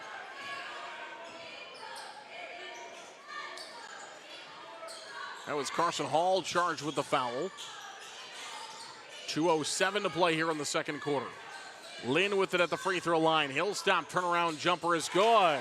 Abraham Lynn ties the ball game. 24-24. Indians have had and they turn it right back over again. Another turnover for 4A City. Whipple will score, and Eagle Grove has the lead. Timeout called by the Indians as 4A City has given up the lead. Whipple scores, and we'll take a break. 30-second timeout. We'll come back. This is 4A City Indian boys basketball from Koloff Media Sports. Shooters in Forest City is under new ownership. Hello, I'm Leah. I'm one of the new owners. Have you seen our weekly specials on our Facebook page? Posted every Friday. If not, give us a follow. We're committed to the same great service you have come to know and expect. So come on in and give us a try today. Back here to Eagle Grove, 26-24. Eagle Grove has their first lead of the ball game as the Indians raced out to an early lead, have led this game throughout, but turnovers have been the name of the game here for 4A City so far in this one. A ton of turnovers racked up by the Indians, and they trail 26-24 with 1:49 to play until halftime. It will be 4A City basketball after the Eagle Grove bucket. And Carson Hall will inbound to Blazer, and the Indians will bring the ball up across the floor as soon as they are given the okay to play, and we are at that point now. So Carson Hall running the point, and the Indians will bring the ball across the line. 1:43 to play until halftime. Hall with the basketball inside to Reynolds, and Reynolds is fouled. So Reynolds is fouled, foul number 4 against Eagle Grove. It will go against Abraham Lynn. That'll be his first foul. Again, 4th of the quarter, so the Indians will shoot free throws for the remainder of the second quarter. Blazer set to inbound, does the Reynolds. Reynolds at the free throw line. Trying to get rid of it, does the Hall. 31 on the shot clock for the Indians, 1:31 to play here in the second quarter. At the 10-foot volleyball line, Hall with the basketball. Inside the three-point arc, back to Delavu. He'll try for a 3. That is good. Oh, man, that thing looked like it was very short. It rolled the rim, then hit off the back of the heel, and then fell into the hoop.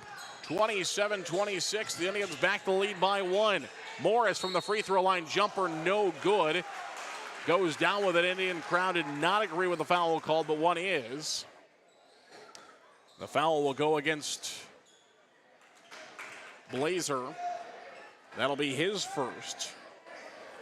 And that is the 4th against the Indians now in the quarter as well. So everybody's shooting free throws for the remainder of the half. Free throw is up and good by Jackson Morris. He is now 2 for 2 from the free throw line tonight. as he gets that one to go. And Jackson Morris will have one more opportunity here for Eagle Grove. 27-27 is the lead, is the score. And they both go. 28-27. Eagle Grove leads the basketball game by one again. 1:02 to play. Oh, and they turn it over again. But then Carson Hall steals it right back, and he goes to the rim and scores. Turned it over, but then stole it right back and goes to the rim and finds the bucket for the Indians. 29-28, 50 seconds to play until halftime. It is Whipple. Hey, he's blocked by Reynolds. Cooper Blazer's got it for the Indians. And Blazer comes around the defender, and we'll have a foul called here against Adrian Whipple. So Whipple will be called for his second foul. And that's 5 fouls, so free throws are being shot. 42 seconds to go until halftime. 29-28. And Blazer will shoot the free throws for the Indians. First one is up and it is good. And Blazer will get one more opportunity. Indians extend their lead to 2. 30-28. Second free throw on the way is up and it is also good. He gets them both to go. 31-28. Indians by 3. 40 seconds to play till halftime.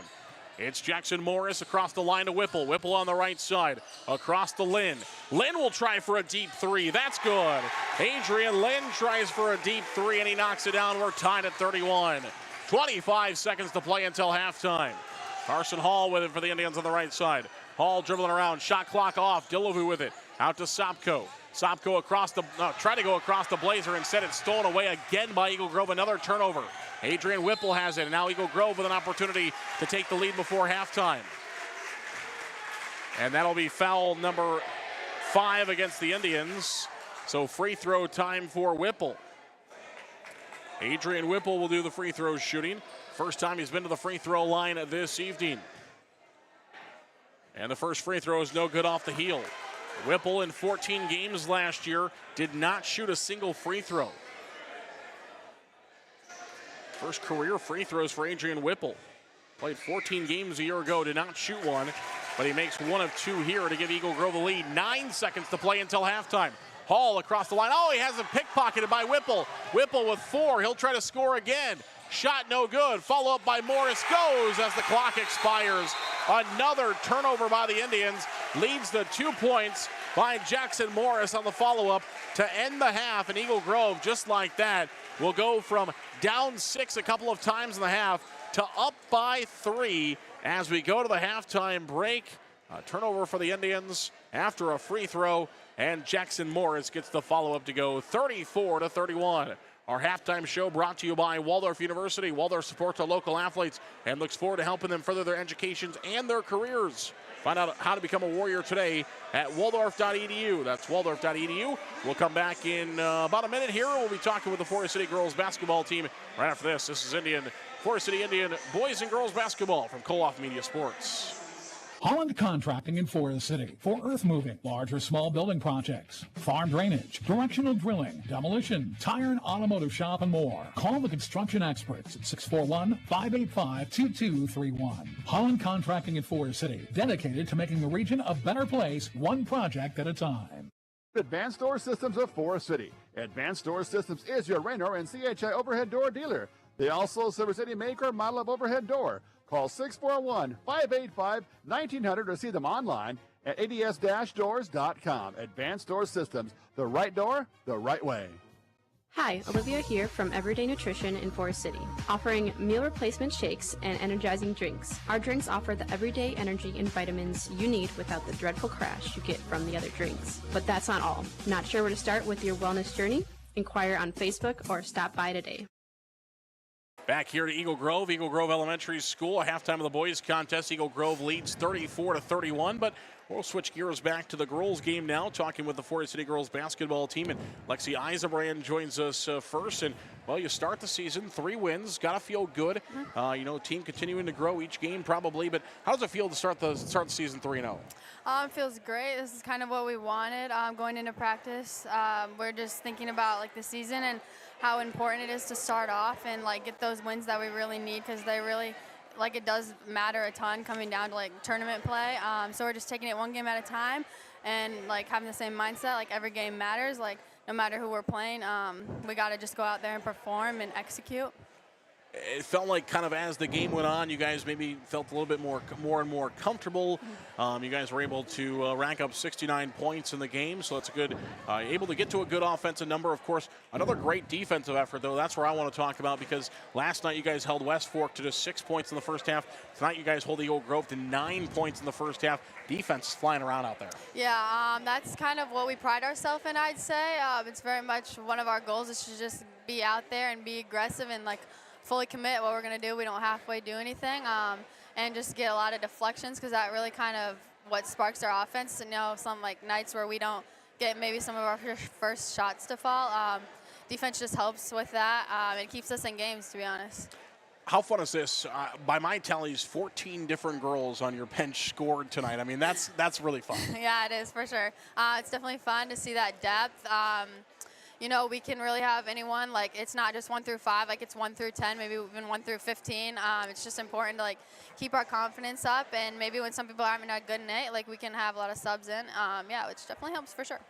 How about from you? I think the one thing from you so far I felt like is you just have looked so confident in every single game so far this year. Do you feel that way? Yeah, definitely for sure. I think just like getting more shots up, that was kind of one of my main goals, I'd say. Just to be more like of an offensive threat, which I thought, it's been a lot better for me this season. So yeah, that's one thing. And then just staying in the gym, like keeping my confidence up and like preparing for games. Like if I can just like execute and prepare, like then my confidence will be there, and I'll just go out and hopefully perform. Awesome. Lexi, thanks so much. Thank you. Good luck on Friday. Lexi Eisenbrand from the Forest City girls basketball team. I believe Brenna Geeson is behind me. It indeed is. Brenna Geeson here joining us now as well. And let's start with this, Brennan. I thought passing looked really good. You were able to find a bucket there inside. What did you see out there tonight from your team? Just, the passing, the executing, what did you see from your team? I saw that we were spacing the floor very well, which made our cuts more open, and we were able to find our teammates. How about rebounding? You guys were doing a fantastic job in there rebounding.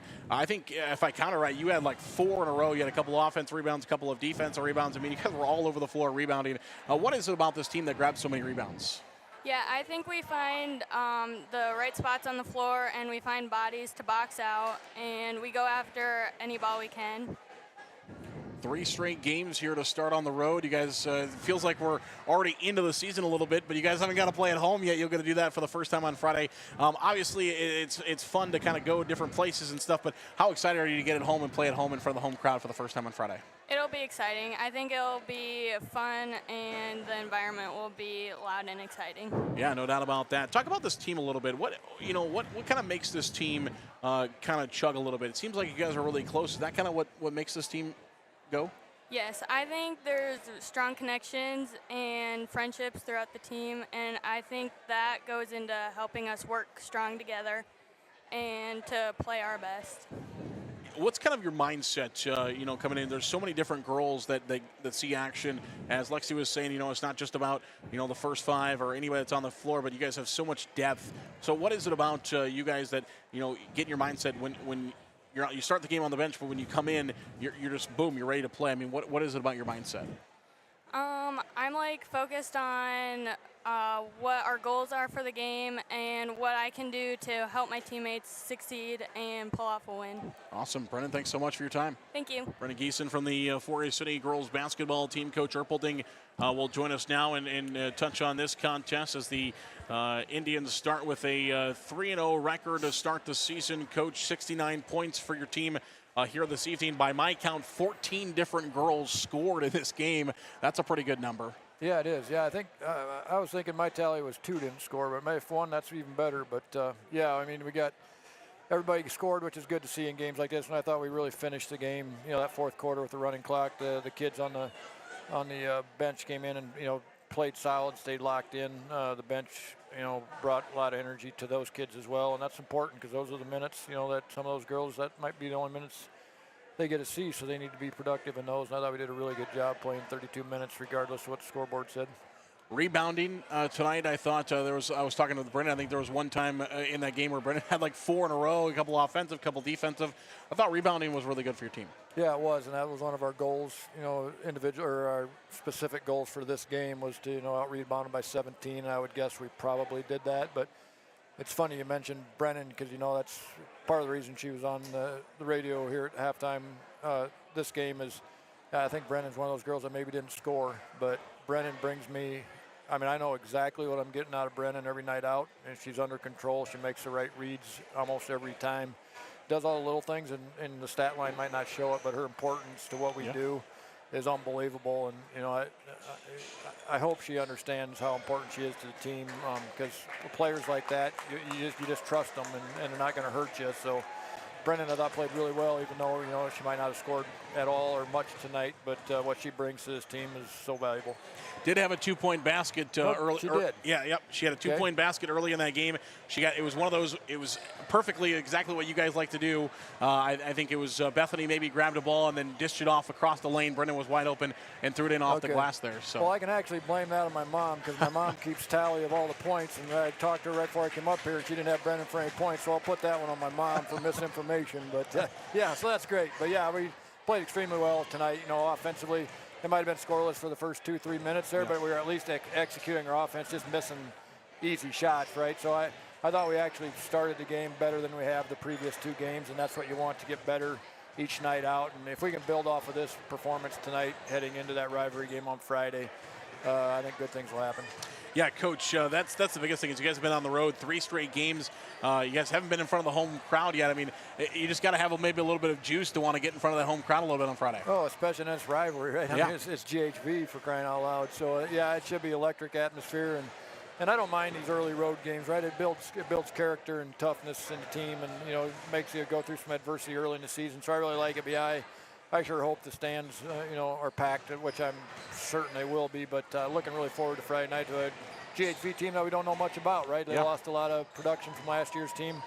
We know what they're going to like to do, but you never know. We got to roll the ball out and play it. So really looking forward to a challenge on Friday night.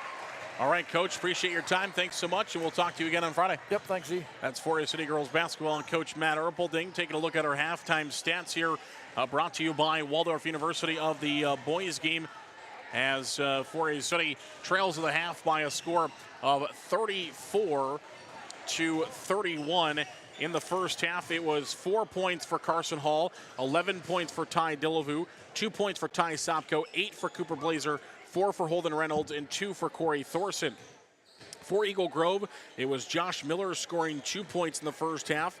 It was a great first half out of Adrian Whipple, coming in, played 14 games a year ago, had 10 points for Eagle Grove in the opening half.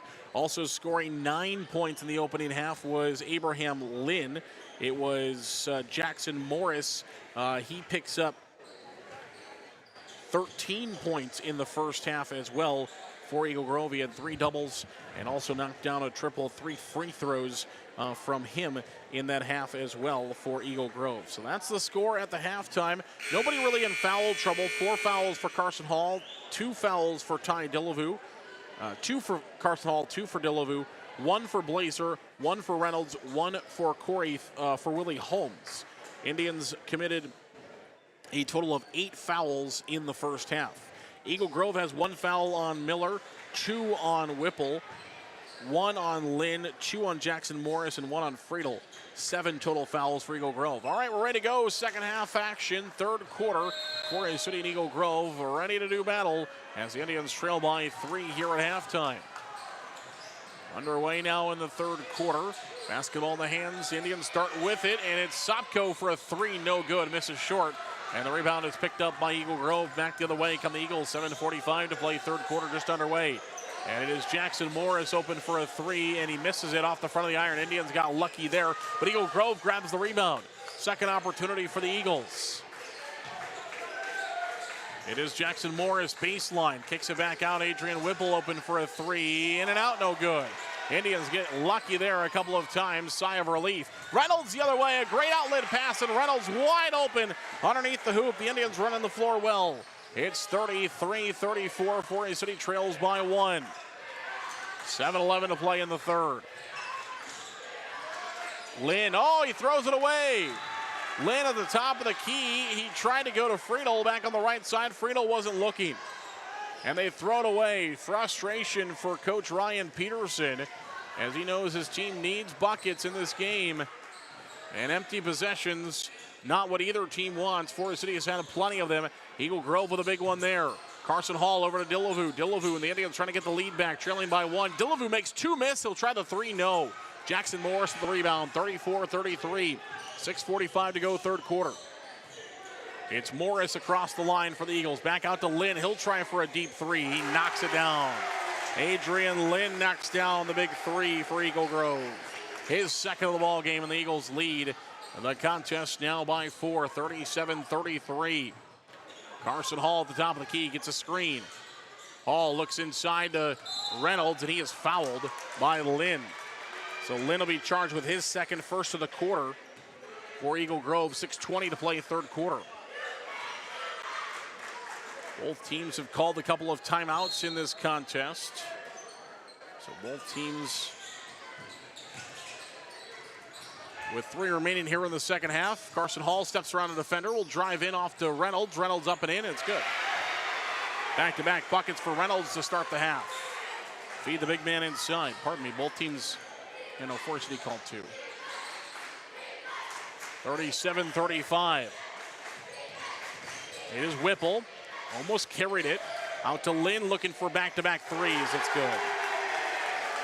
Adrian Lynn, 3 threes now in the game. 2 here in the early goings of quarter number 3, and Eagle Grove by 5, 40-35. 5:40 to play in the third quarter. Reynolds in the corner. To Thorson inside. Will try the hook shot, no good. And the rebound is picked up by Josh Miller. And Miller will hand it off to Lynn. Indians got to get a body on Lynn. He's knocked down 2 big 3s back-to-back. Doesn't pull the trigger this time. Was way back at the 10-foot volleyball line. He looked at it, though. Lynn on the right side. Gives it off to Whipple. Now Friedel will try for a 3. That's no good. Reynolds with the rebound for the Indians. And Dillevue outlet in the corner to Sopko. Sopko inside. He will spin, and a foul is going to be called on the floor as Sopko drives in.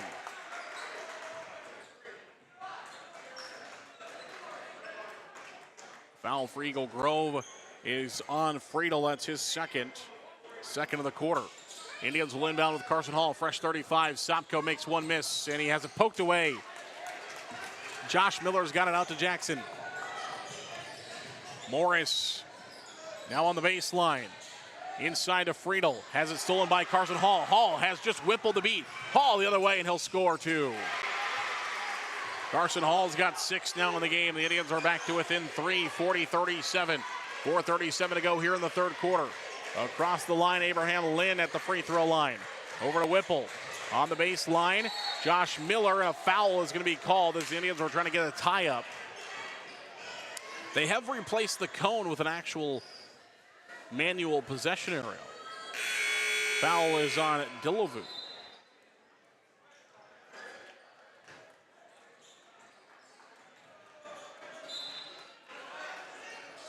And I thought so. That's his 3rd. Scoreboard. And Lynn on the inbound pass knocks down another 3. 3 threes in the quarter for Lynn. He's got 4 in the game. Back to a 6-point lead. 43-37. It is Carson Hall with the basketball inside to Corey Thorson. Ball is batted out of bounds by Josh Miller. It will stay with the Indians. 21 seconds to play here in the third quarter.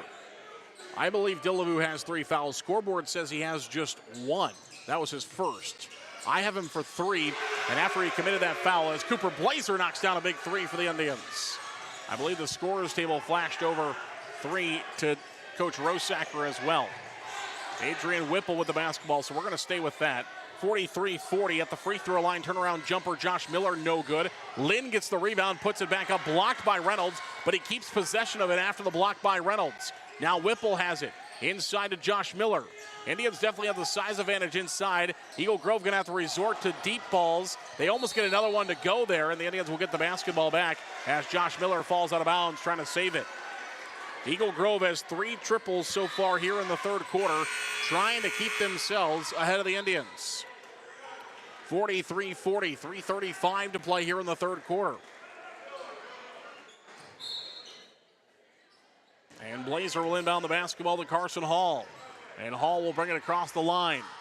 Cooper Blazer over to Dillevue. Top of the key, Sopko free throw line in the lane, looking for 2. That's no good. And the rebound will go to Jackson Morris. 43-40, a 3-point lead. Josh Miller inside. Reynolds tried to go for a steal. He missed it. So Miller had an open 2. He missed it the other way. And Forest City grabs the rebound. Carson Hall now with it. 3:07 to play third quarter. Indians trail by 3 but have the basketball. In the corner, Dillevue. And now it's stolen by Whipple. Another turnover by the Indians in this game. Whipple inside the lane for 2. Shot no good. Rebound by Hall. Couple of bodies on the floor. Forest City streaky the other way. Up and under. Layup for Sopko, and it goes. Sopko's got a 2-point basket. His second of the game. 43-42. And a blocking foul will be called against the Indians. So Ty Sopko going to be called for the foul. And we've got a timeout called by Eagle Grove. Sopko's first. Third team foul for the Indians in the quarter. Timeout on the floor, a 30-second timeout. We'll take it as well. We'll come right back. Indian basketball. Mayland Egg Service of Forest City is a proud supporter of Forest City High School athletics. Nate Mayland is with you from the word go. From planting to harvest, you can count on Nate. Contact him today in Forest City at 641-860-1712. Nate will help you put the right seed on your acres. 641-860-1712. Hey, this is Tom McGregor, the new manager of Forest City Auto Center in Chrysler of Forest City. Stop by the Forest City Auto Center on the north side for Chevy and GM products, and Chrysler on the south side for Chrysler, Dodge, Jeep, and Ram products. Our stores proudly support the Indians. Back here to Eagle Grove, 43-42. Indians trail by 1. They led earlier in the ball game by 6. But Eagle Grove has taken the lead and since then have not relinquished it. 43-42. And turnovers have been a big reason why so far in the ball game. We've got a turnover by Eagle Grove now, as Whipple stepped on the out-of-bounds line. Thought maybe they're going to get an offensive foul there. They don't call an offensive foul. Either way, the ball goes to Forest City, as they're going to say stepping out of the out-of-bounds line was Whipple. Indians with a chance to take the lead, trailing 43-42. Reynolds with the basketball over to Blazer left side. Now to Sopko. Back to Blazer. Sopko in the corner. They're playing catch on the left side. And we've got 2 hands on. Jackson Morris going to be called for the foul. And that is going to be foul number 3 called against Jackson Morris. In the contest, foul 3 of the quarter against Eagle Grove.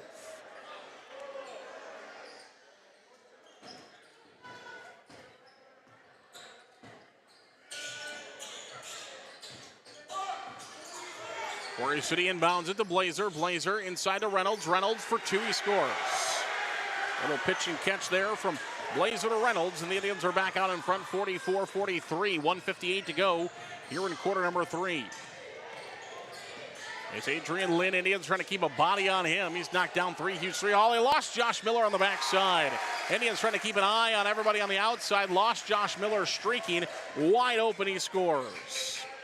First points of the second half for Josh Miller, 45-44. Blazer back out to Sopko. Sopko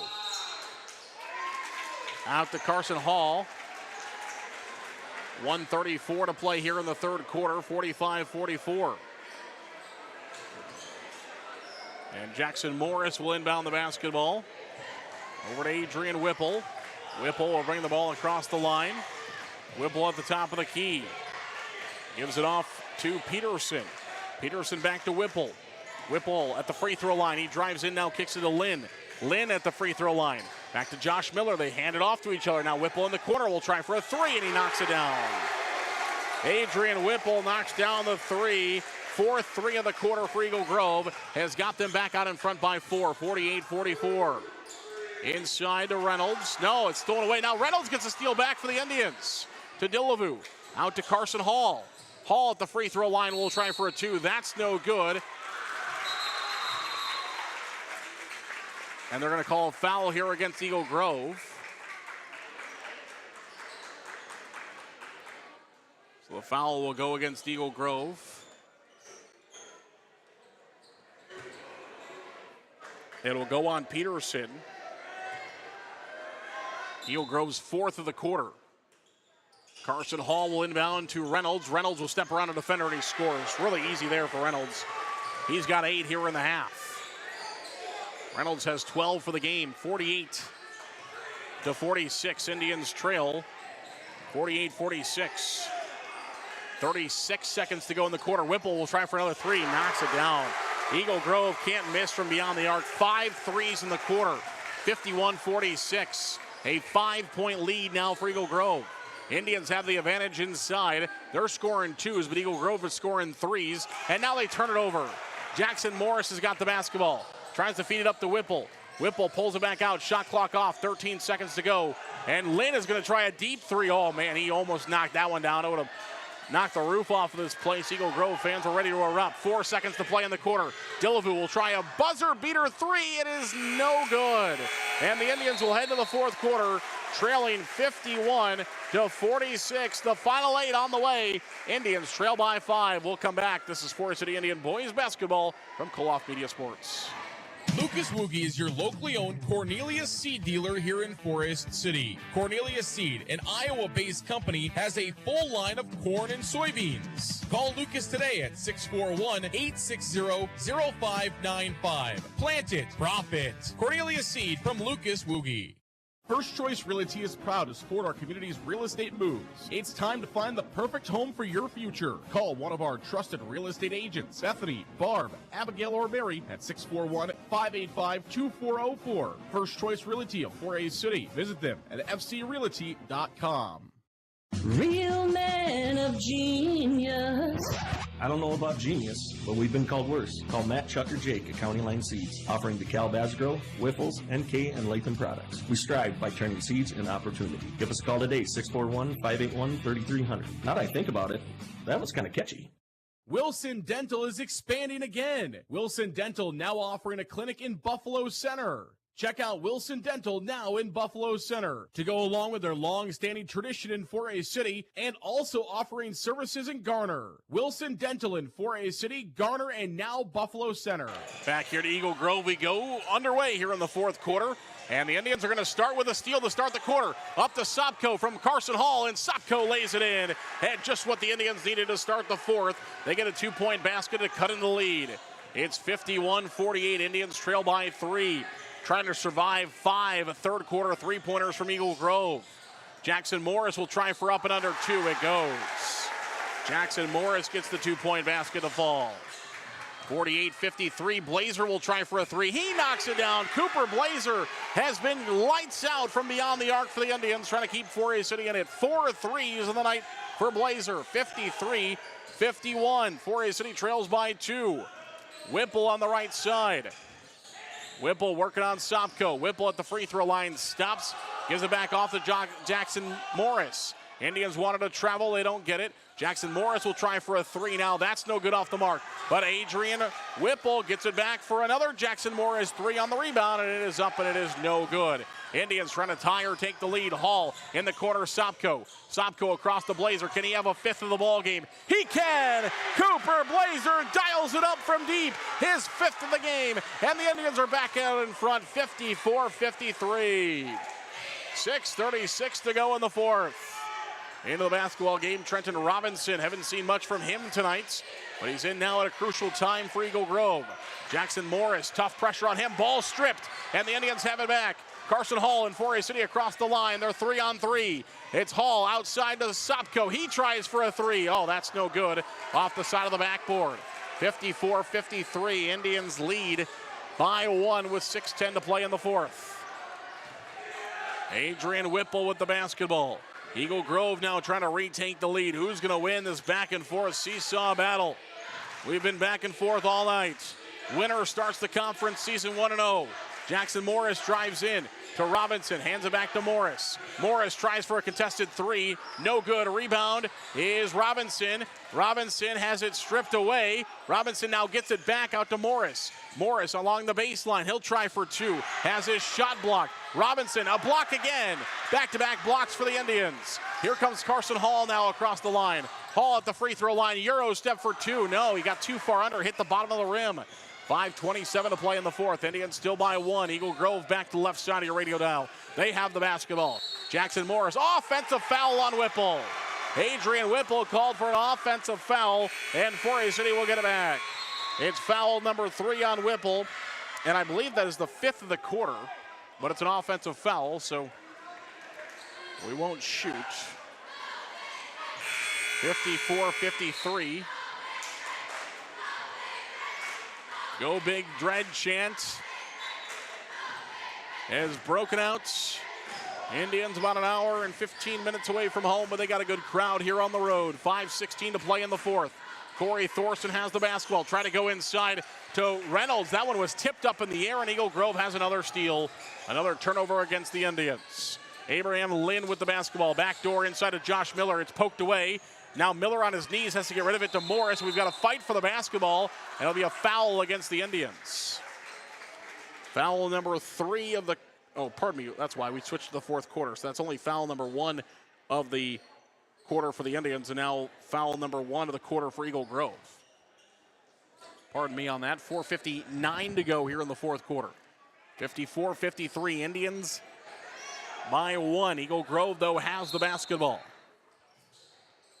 Second foul of the ball game. Inside to Lynn. He'll try for 2. He scores. Abraham Lynn will find the 2-point basket. He's been knocking down the threes, but he finds the 2 there. 55-54. It's Blazer inside to Thorson. Thorson trying to work on Josh Miller. Out to Dillevue. He will try for a 3 and the lead. No. Blazer the rebound, though, for the Indians. Off to Dillevue, and Dillevue knocked to the floor. Ball out of bounds. Off of Forest City. Indians wanted a block. Not going to get one.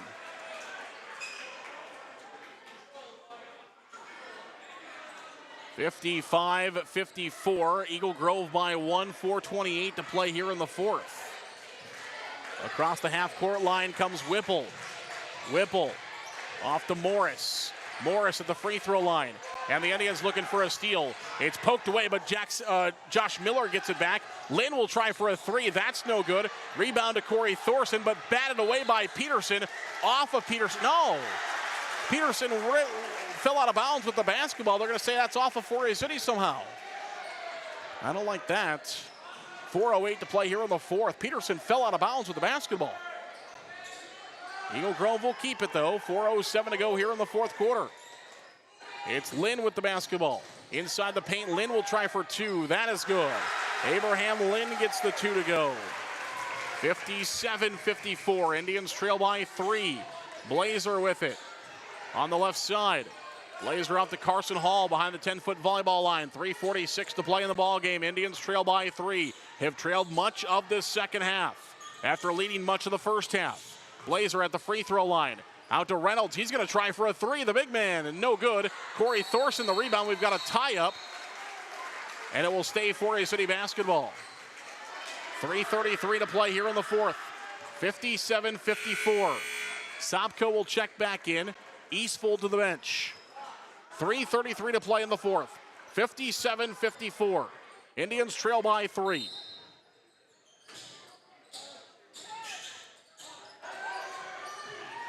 Three from Blazer, it's no good, and the rebound goes to Peterson for Eagle Grove, and the Eagles get the basketball back, leading 57-54.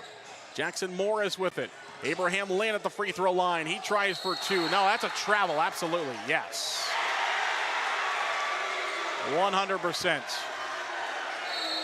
Oh, and they just teed up a bench player. Somebody at the end of the Eagle Grove bench said something to the official.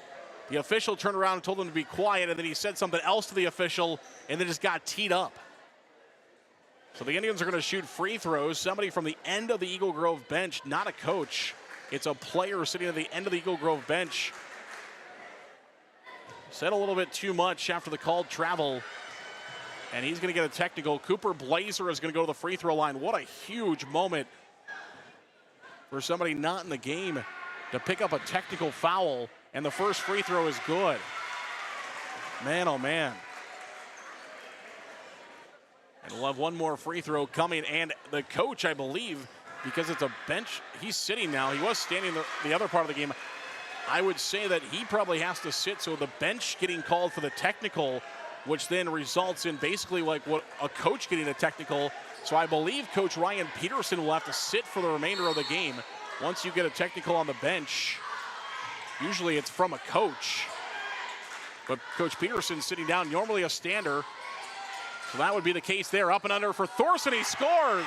So it turns into 4 points for the Indians. A technical foul turns in 4 points for the Indians. They get 2 free throws and the 2 from Corey Thorson. And just like that, the Indians lead 58-57.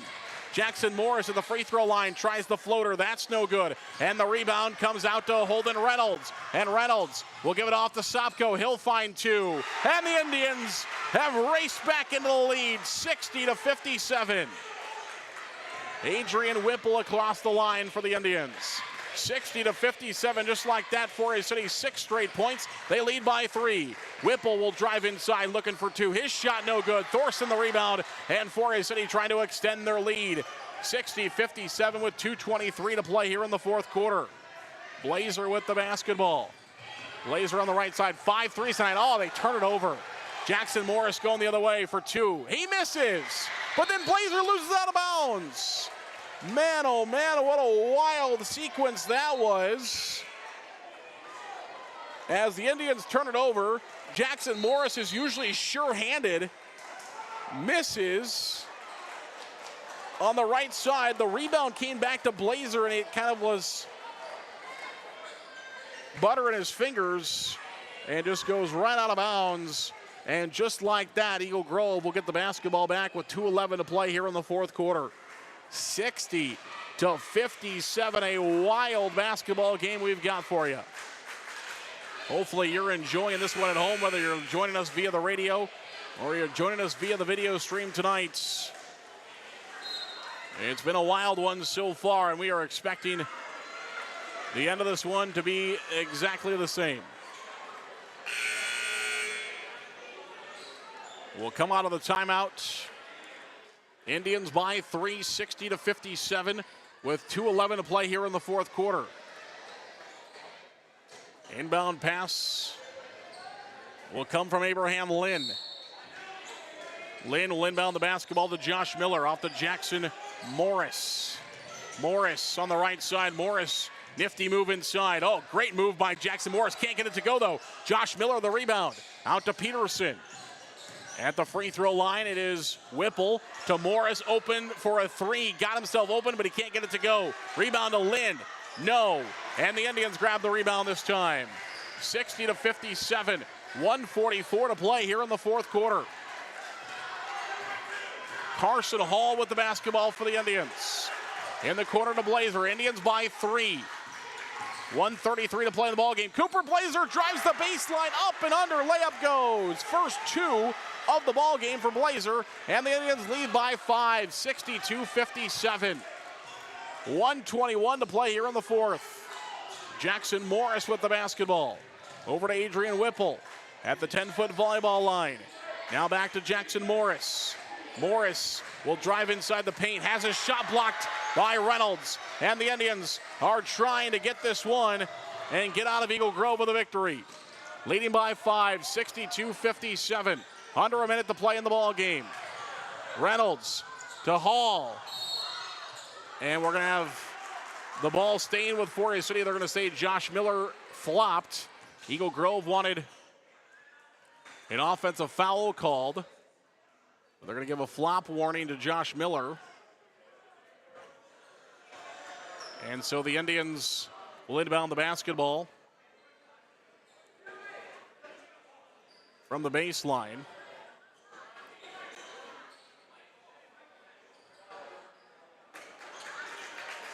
And they're going to say the Indians, I guess, lost it out of bounds. Okay, so they're going to say as a flop warning against Josh Miller. When he flopped, though Forest City lost the ball out of bounds, so it's going to be Eagle Grove basketball. All right, that's what it's going to work out to be. Full timeout on the floor. We'll take it as well. We'll sort it out when we come back. This is Indian basketball from Koloff Media.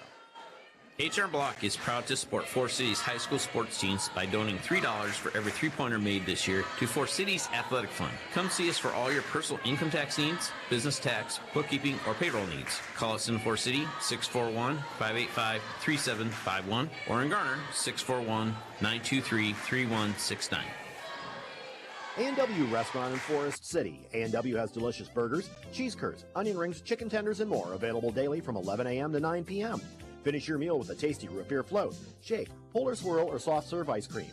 A&W, where the food is as good as the root beer. Highway 69 North in Forest City.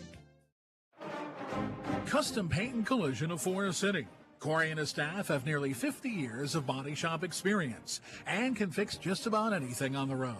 They give free estimates and also carry car batteries and windshield wipers. Located on Highway 69 just south of Forest City, it's Custom Paint and Collision, your body shop.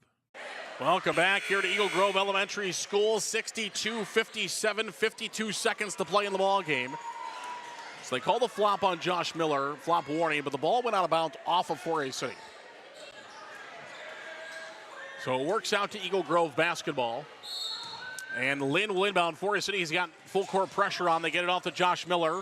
Eagle Grove does. It's a 5-point lead for the Indians. Josh Miller from the free throw line, no good. And the rebound goes to Dillavu. And now to Sopko, and a foul is called on Whipple. So it's going to turn into a free throw game now for the Indians. So far, they are 4 of 6 from the free throw line tonight. They were 2 of 4 in the first half and have been 2 for 2 so far in the second half. Not shooting free throws yet, but it will turn into that. The foul went against Whipple, and that's his 4th. He's got to be careful. He's knocked down a ton of big shots tonight for Eagle Grove. They want to keep him in this basketball game. Blazer brings it across the line. Eagle Grove. No, Forest City will get a timeout. 29 on the shot clock. So you say, well, why don't you let the shot? Well, because Eagle Grove can't just let the shot clock go down because there's only 34 seconds left in the game and 29 on the shot clock.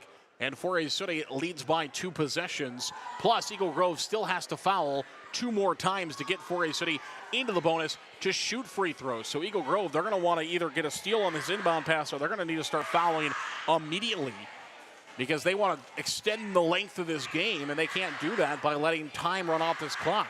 What we mean by extending the length of this game is fouling Forest City, getting into the free throw line, getting them to make one or miss one or make a couple, whatever they do, go down, hit a 3, get a foul, you know what I mean, just extend the game. It's going to turn into a free throw game now for Eagle Grove and Forest City. The Indians got to make free throws here at the end of this ball game to come out on top of a wild one, 62-57. 34 seconds remaining here in the fourth quarter. Forest City took the timeout. And we'll come out of the timeout with Indian basketball. Again, Whipple cannot be the one doing the fouling, as the young sophomore has 4 fouls in this game. Everybody else, Friedel has 3. Everybody else pretty okay when it comes to the foul numbers. Dillavu will do the inbounding for the Indians. Right along the Forest City bench. Dillavu will inbound the basketball, still looking to get it in. Still looking to get it in, finally does the Blazer, and there's the quick foul by Gavin Peterson. So Gavin Peterson will be charged with a foul. That'll be his second foul. It is foul number 4 on Eagle Grove, so the next one sends Forest City to the free throw line. Shot clock is off, 31 seconds left in the ball game. Inbound to Carson Hall, and he'll be the one fouled. And it's Jackson Morris that does the fouling. That's his 3rd. So 5th foul sends Forest City to the free throw line. Carson Hall has not shot a free throw yet in this game, but he will shoot for the first time tonight in a crucial opportunity. He has a chance to make this a 3-point basketball game. If he can knock down both of these free throws. First free throw from Carson Hall is up, and it is no good. Hall was pretty efficient, 70% from the free throw line a year ago, but misses the first one. It will stay a 2-possession game. Whether it's a full 2-possession game or a 5-point game, we will find out. 62-57. It'll be a 5-point game. Both are missed. Morris to Lynn. Lynn drives in. He'll try for a 2. It's no good, and the rebound of the Indians. And Hall's got it back off the Blazer. Blazer is still got it in the backcourt. Now he'll be fouled. So Blazer will be doing the shooting of the free throws now. Foul for Eagle Grove went on 23. Peterson again, his 3rd. His foul number 6, 7 of the half for Eagle Grove. And Blazer will shoot free throws. He is now 5 for 5 of the night. That's who Forest City wants at the free throw line. Cooper Blazer 5 for 5 tonight. Had just 6 attempts last year, went 3 of 6. But he is 6 for 6. Cooper Blazer. Look at you go. Young man's got the Indians up 64-57. And we'll come back. 30-second timeout. We'll take it as well. We'll come back in 30 on KIW. FCIS Insurance is proud to support our local athletes throughout the year. Let FCIS be your partner, not just your agent, helping you with all your insurance needs. With multiple carriers, we can get you the best coverage for the best price. Call us today at 800-331-1520. Good luck, Indians, from FCIS Insurance. Back here to Eagle Grove Elementary School, 64-57, 17 seconds remaining in the ball game. Indians lead the basketball game. Eagle Grove will get it. They have been knocking down the threes so far in this game. They're going to need a couple of them here. They inbound to Josh Miller. Miller will try for the first of the many threes they need. It is no good. The rebound is picked up by Josh Miller. Out to Peterson. He'll try for a three. That's good. Timeout, Eagle Grove. So Peterson gets the three to go. His first points of the game, a massive three for Eagle Grove. Timeout called, full timeout. I believe we will take it as well. We'll come back. Indian basketball from Koloff Media Sports. Forest City Family Dentistry, downtown on J Street. Dr. Layla can now place crowns in one visit. No clumsy temporary or return appointment needed. Also ask us about replacing missing teeth with affordable dental implants. Visit the place that puts a smile on your face. Forest City Family Dentistry. Call 585-4636. Forest City Ford at the corner of 9 and 69 in Forest City wishes good luck to our local athletes. We look forward to seeing you compete. When you need a vehicle, see us at Forest City Ford, where customers really do send their friends. KCS Customs of Forest City. KCS is your Western snowplow dealer. It can also customize vehicles with LED lights, leveling kits, Jeep accessories, and more. Find out how we can help your ride on Facebook at KCS Customs. KCS Customs of Forest City, your Western snowplow dealer and vehicle customizer. Welcome back here to Eagle Grove. 7 seconds to play in the ball game. Forest City leads by 4, 64-60. Blazer is set to inbound the basketball for the Indians. And Blazer will get it back. Oh, they're going to say he stepped over. So the Indians tried the switcheroo where Blazer... Oh, no, they're going to call a foul.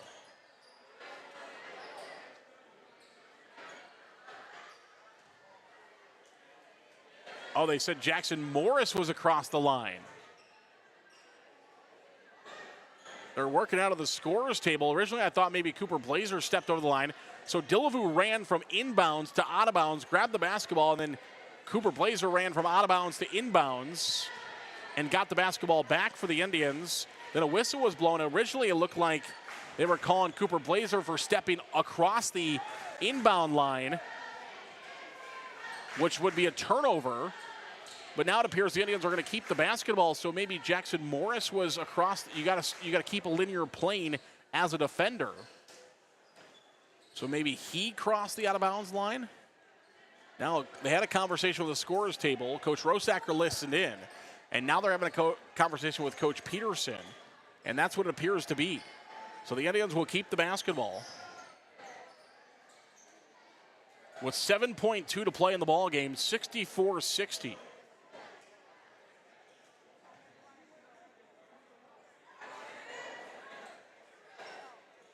And Dillevue will do the inbounding. Into Blazer this time. And he is quickly fouled. 5.6 to play. Blazer is 6 for 6 so far from the free throw line tonight. Can he add on? Right now a 2-possession game, 64-60. That's the 5th foul on Jackson Morris, so he will have to leave the game. So Morris leaves.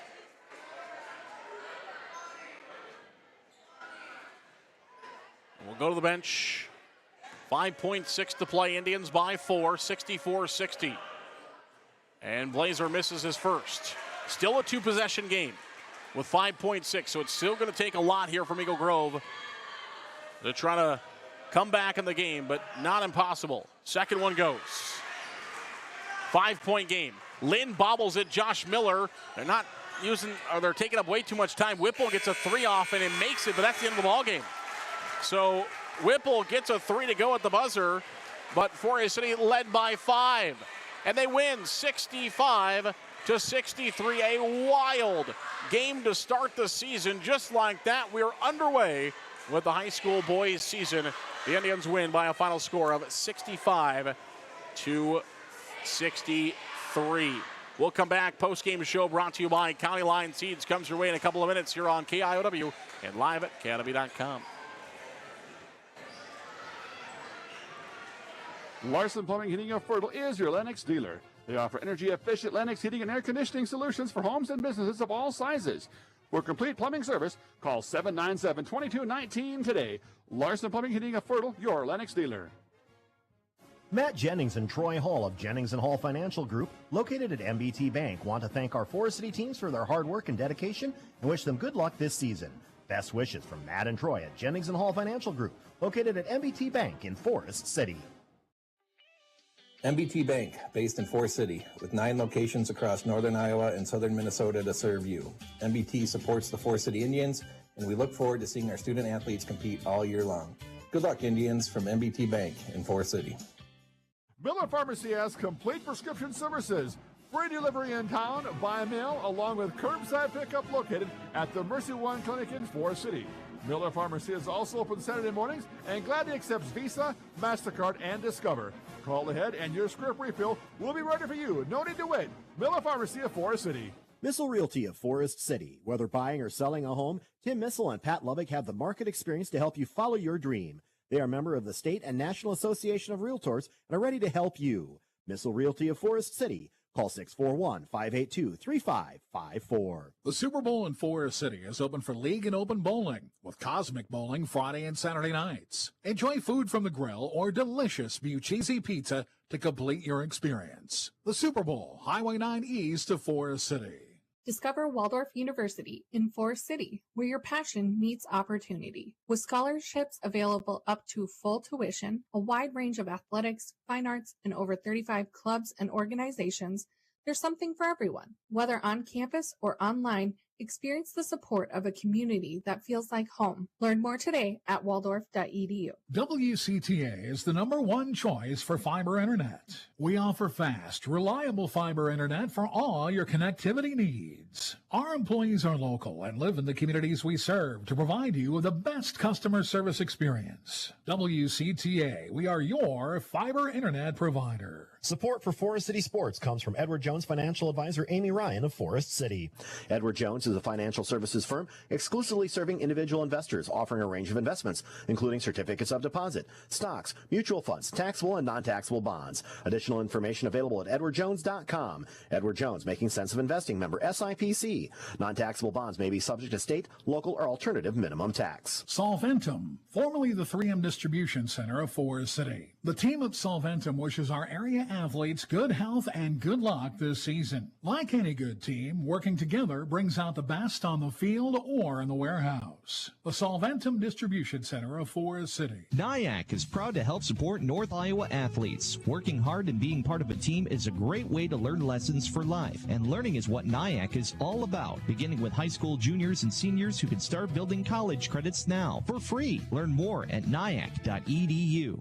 NSB Bank wishes the Indians good luck. For the past 90 years, NSB Bank has provided the latest financial products and services with a community touch by local decision makers. Stop into your NSB branch location in Titonka, Forest City, Thompson, Mason City, or Northwood. NSB Bank, we're here for you. Member FDIC Equal Housing Lender. Higher Spear Insurance strives to be your all-encompassing agency, protecting everything from your home and auto to your farm, crop, and health. Find us in our 3 locations, Titonka, Forest City, and Thompson. Call 515-928-2085 or learn ways to protect your future at higherspearins.com. Grow Electric in Lake Mills is proud to support area athletics and proud to serve our new and returning customers. To get started on any electrical project, big or small, call 641-592-8282. Good luck, athletes, from Grow Electric in Lake Mills. Shooters in Forest City is under new ownership. Hello, I'm Leah. I'm one of the new owners. Have you seen our weekly specials on our Facebook page? Posted every Friday. If not, give us a follow. We're committed to the same great service you have come to know and expect. So come on in and give us a try today. Holland Contracting in Forest City for earth moving, large or small building projects, farm drainage, directional drilling, demolition, tire and automotive shop, and more. Call the construction experts at 641-585-2231. Holland Contracting in Forest City, dedicated to making the region a better place, one project at a time. Welcome back here to Eagle Grove Elementary School. Forest City will escape with a 65-63 victory tonight over Eagle Grove. The Indians are led by a career high from Cooper Blazer, 24 from the young man tonight as he helps Forest City on to a victory. Cooper Blazer, absolutely phenomenal. 5 threes. He also went 5 of 6 from the free throw line in the game. Indians of the team were 7 of 12 from the free throw line in the contest, 2 of 4 in the first half, 5 of 8 in the second half. The Indians knocked down 6 threes, 10 threes for Eagle Grove, 3 in the first half, 7 in the second half, but not enough tonight as Forest City goes on to win by a final score of 65-63. By quarter, Indians scored 12, 11, 15, 19.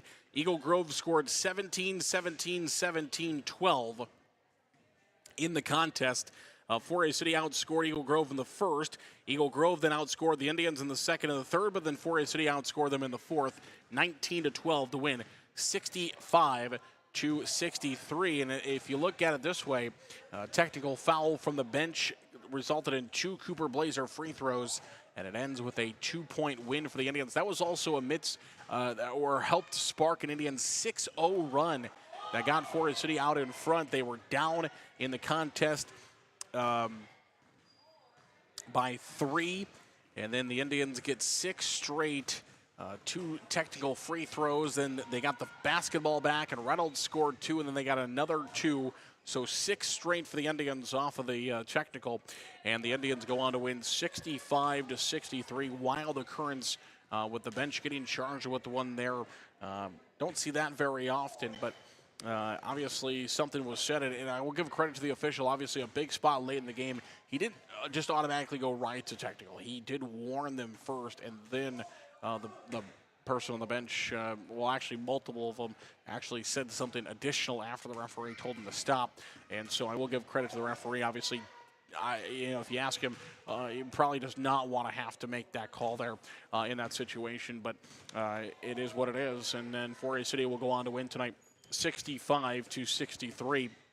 The final score into this one. To go along with Blazers 24, it was 11 from Ty Dillevue, 8 from Ty Sopko, 6 from Carson Hall, 12 from Holden Reynolds, 4 for Corey Thorson. For Eagle Grove in the contest, Josh Miller, he ends the ball game with 4 points.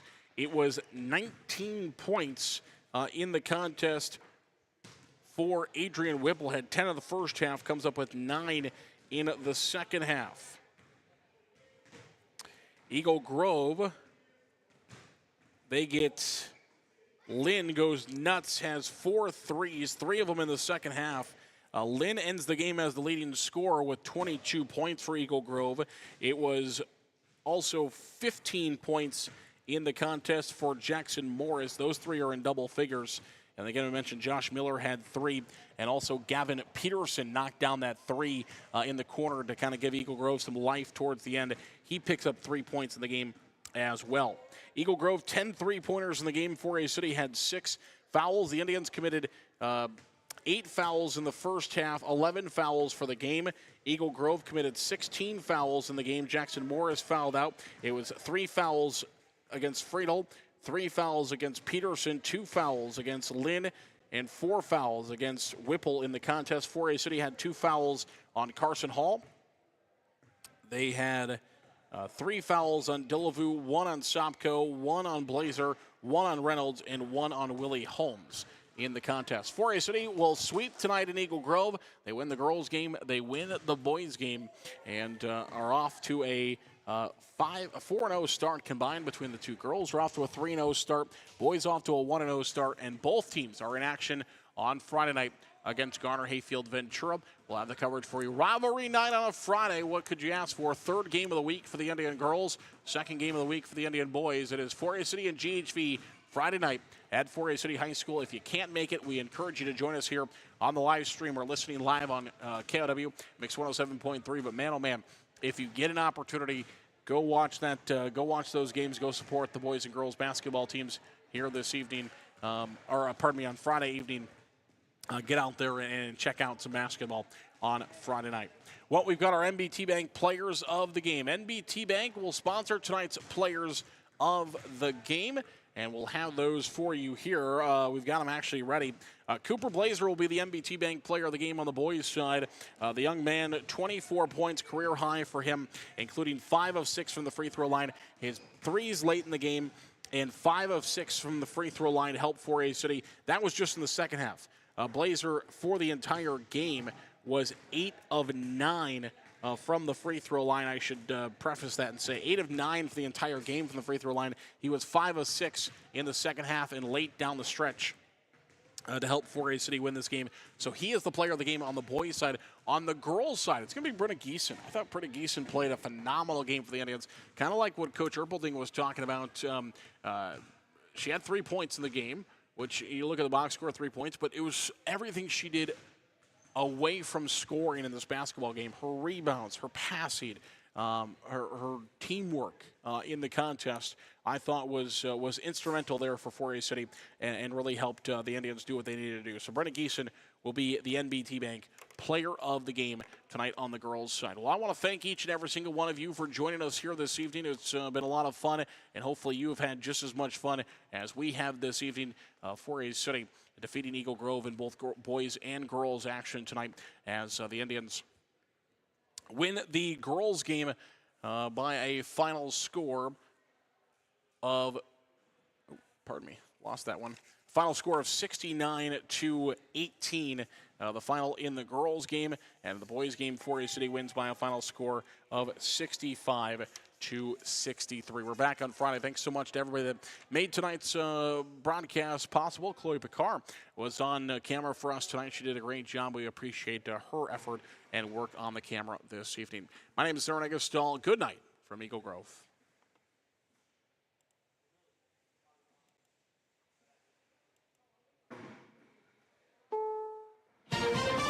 This is CBS News on the Hour, sponsored by O'Reilly Auto Parts. I'm Jennifer Kuiper. South Korea's president withdraws martial law hours after imposing it, saying it was to eliminate anti-state forces, preventing him from carrying out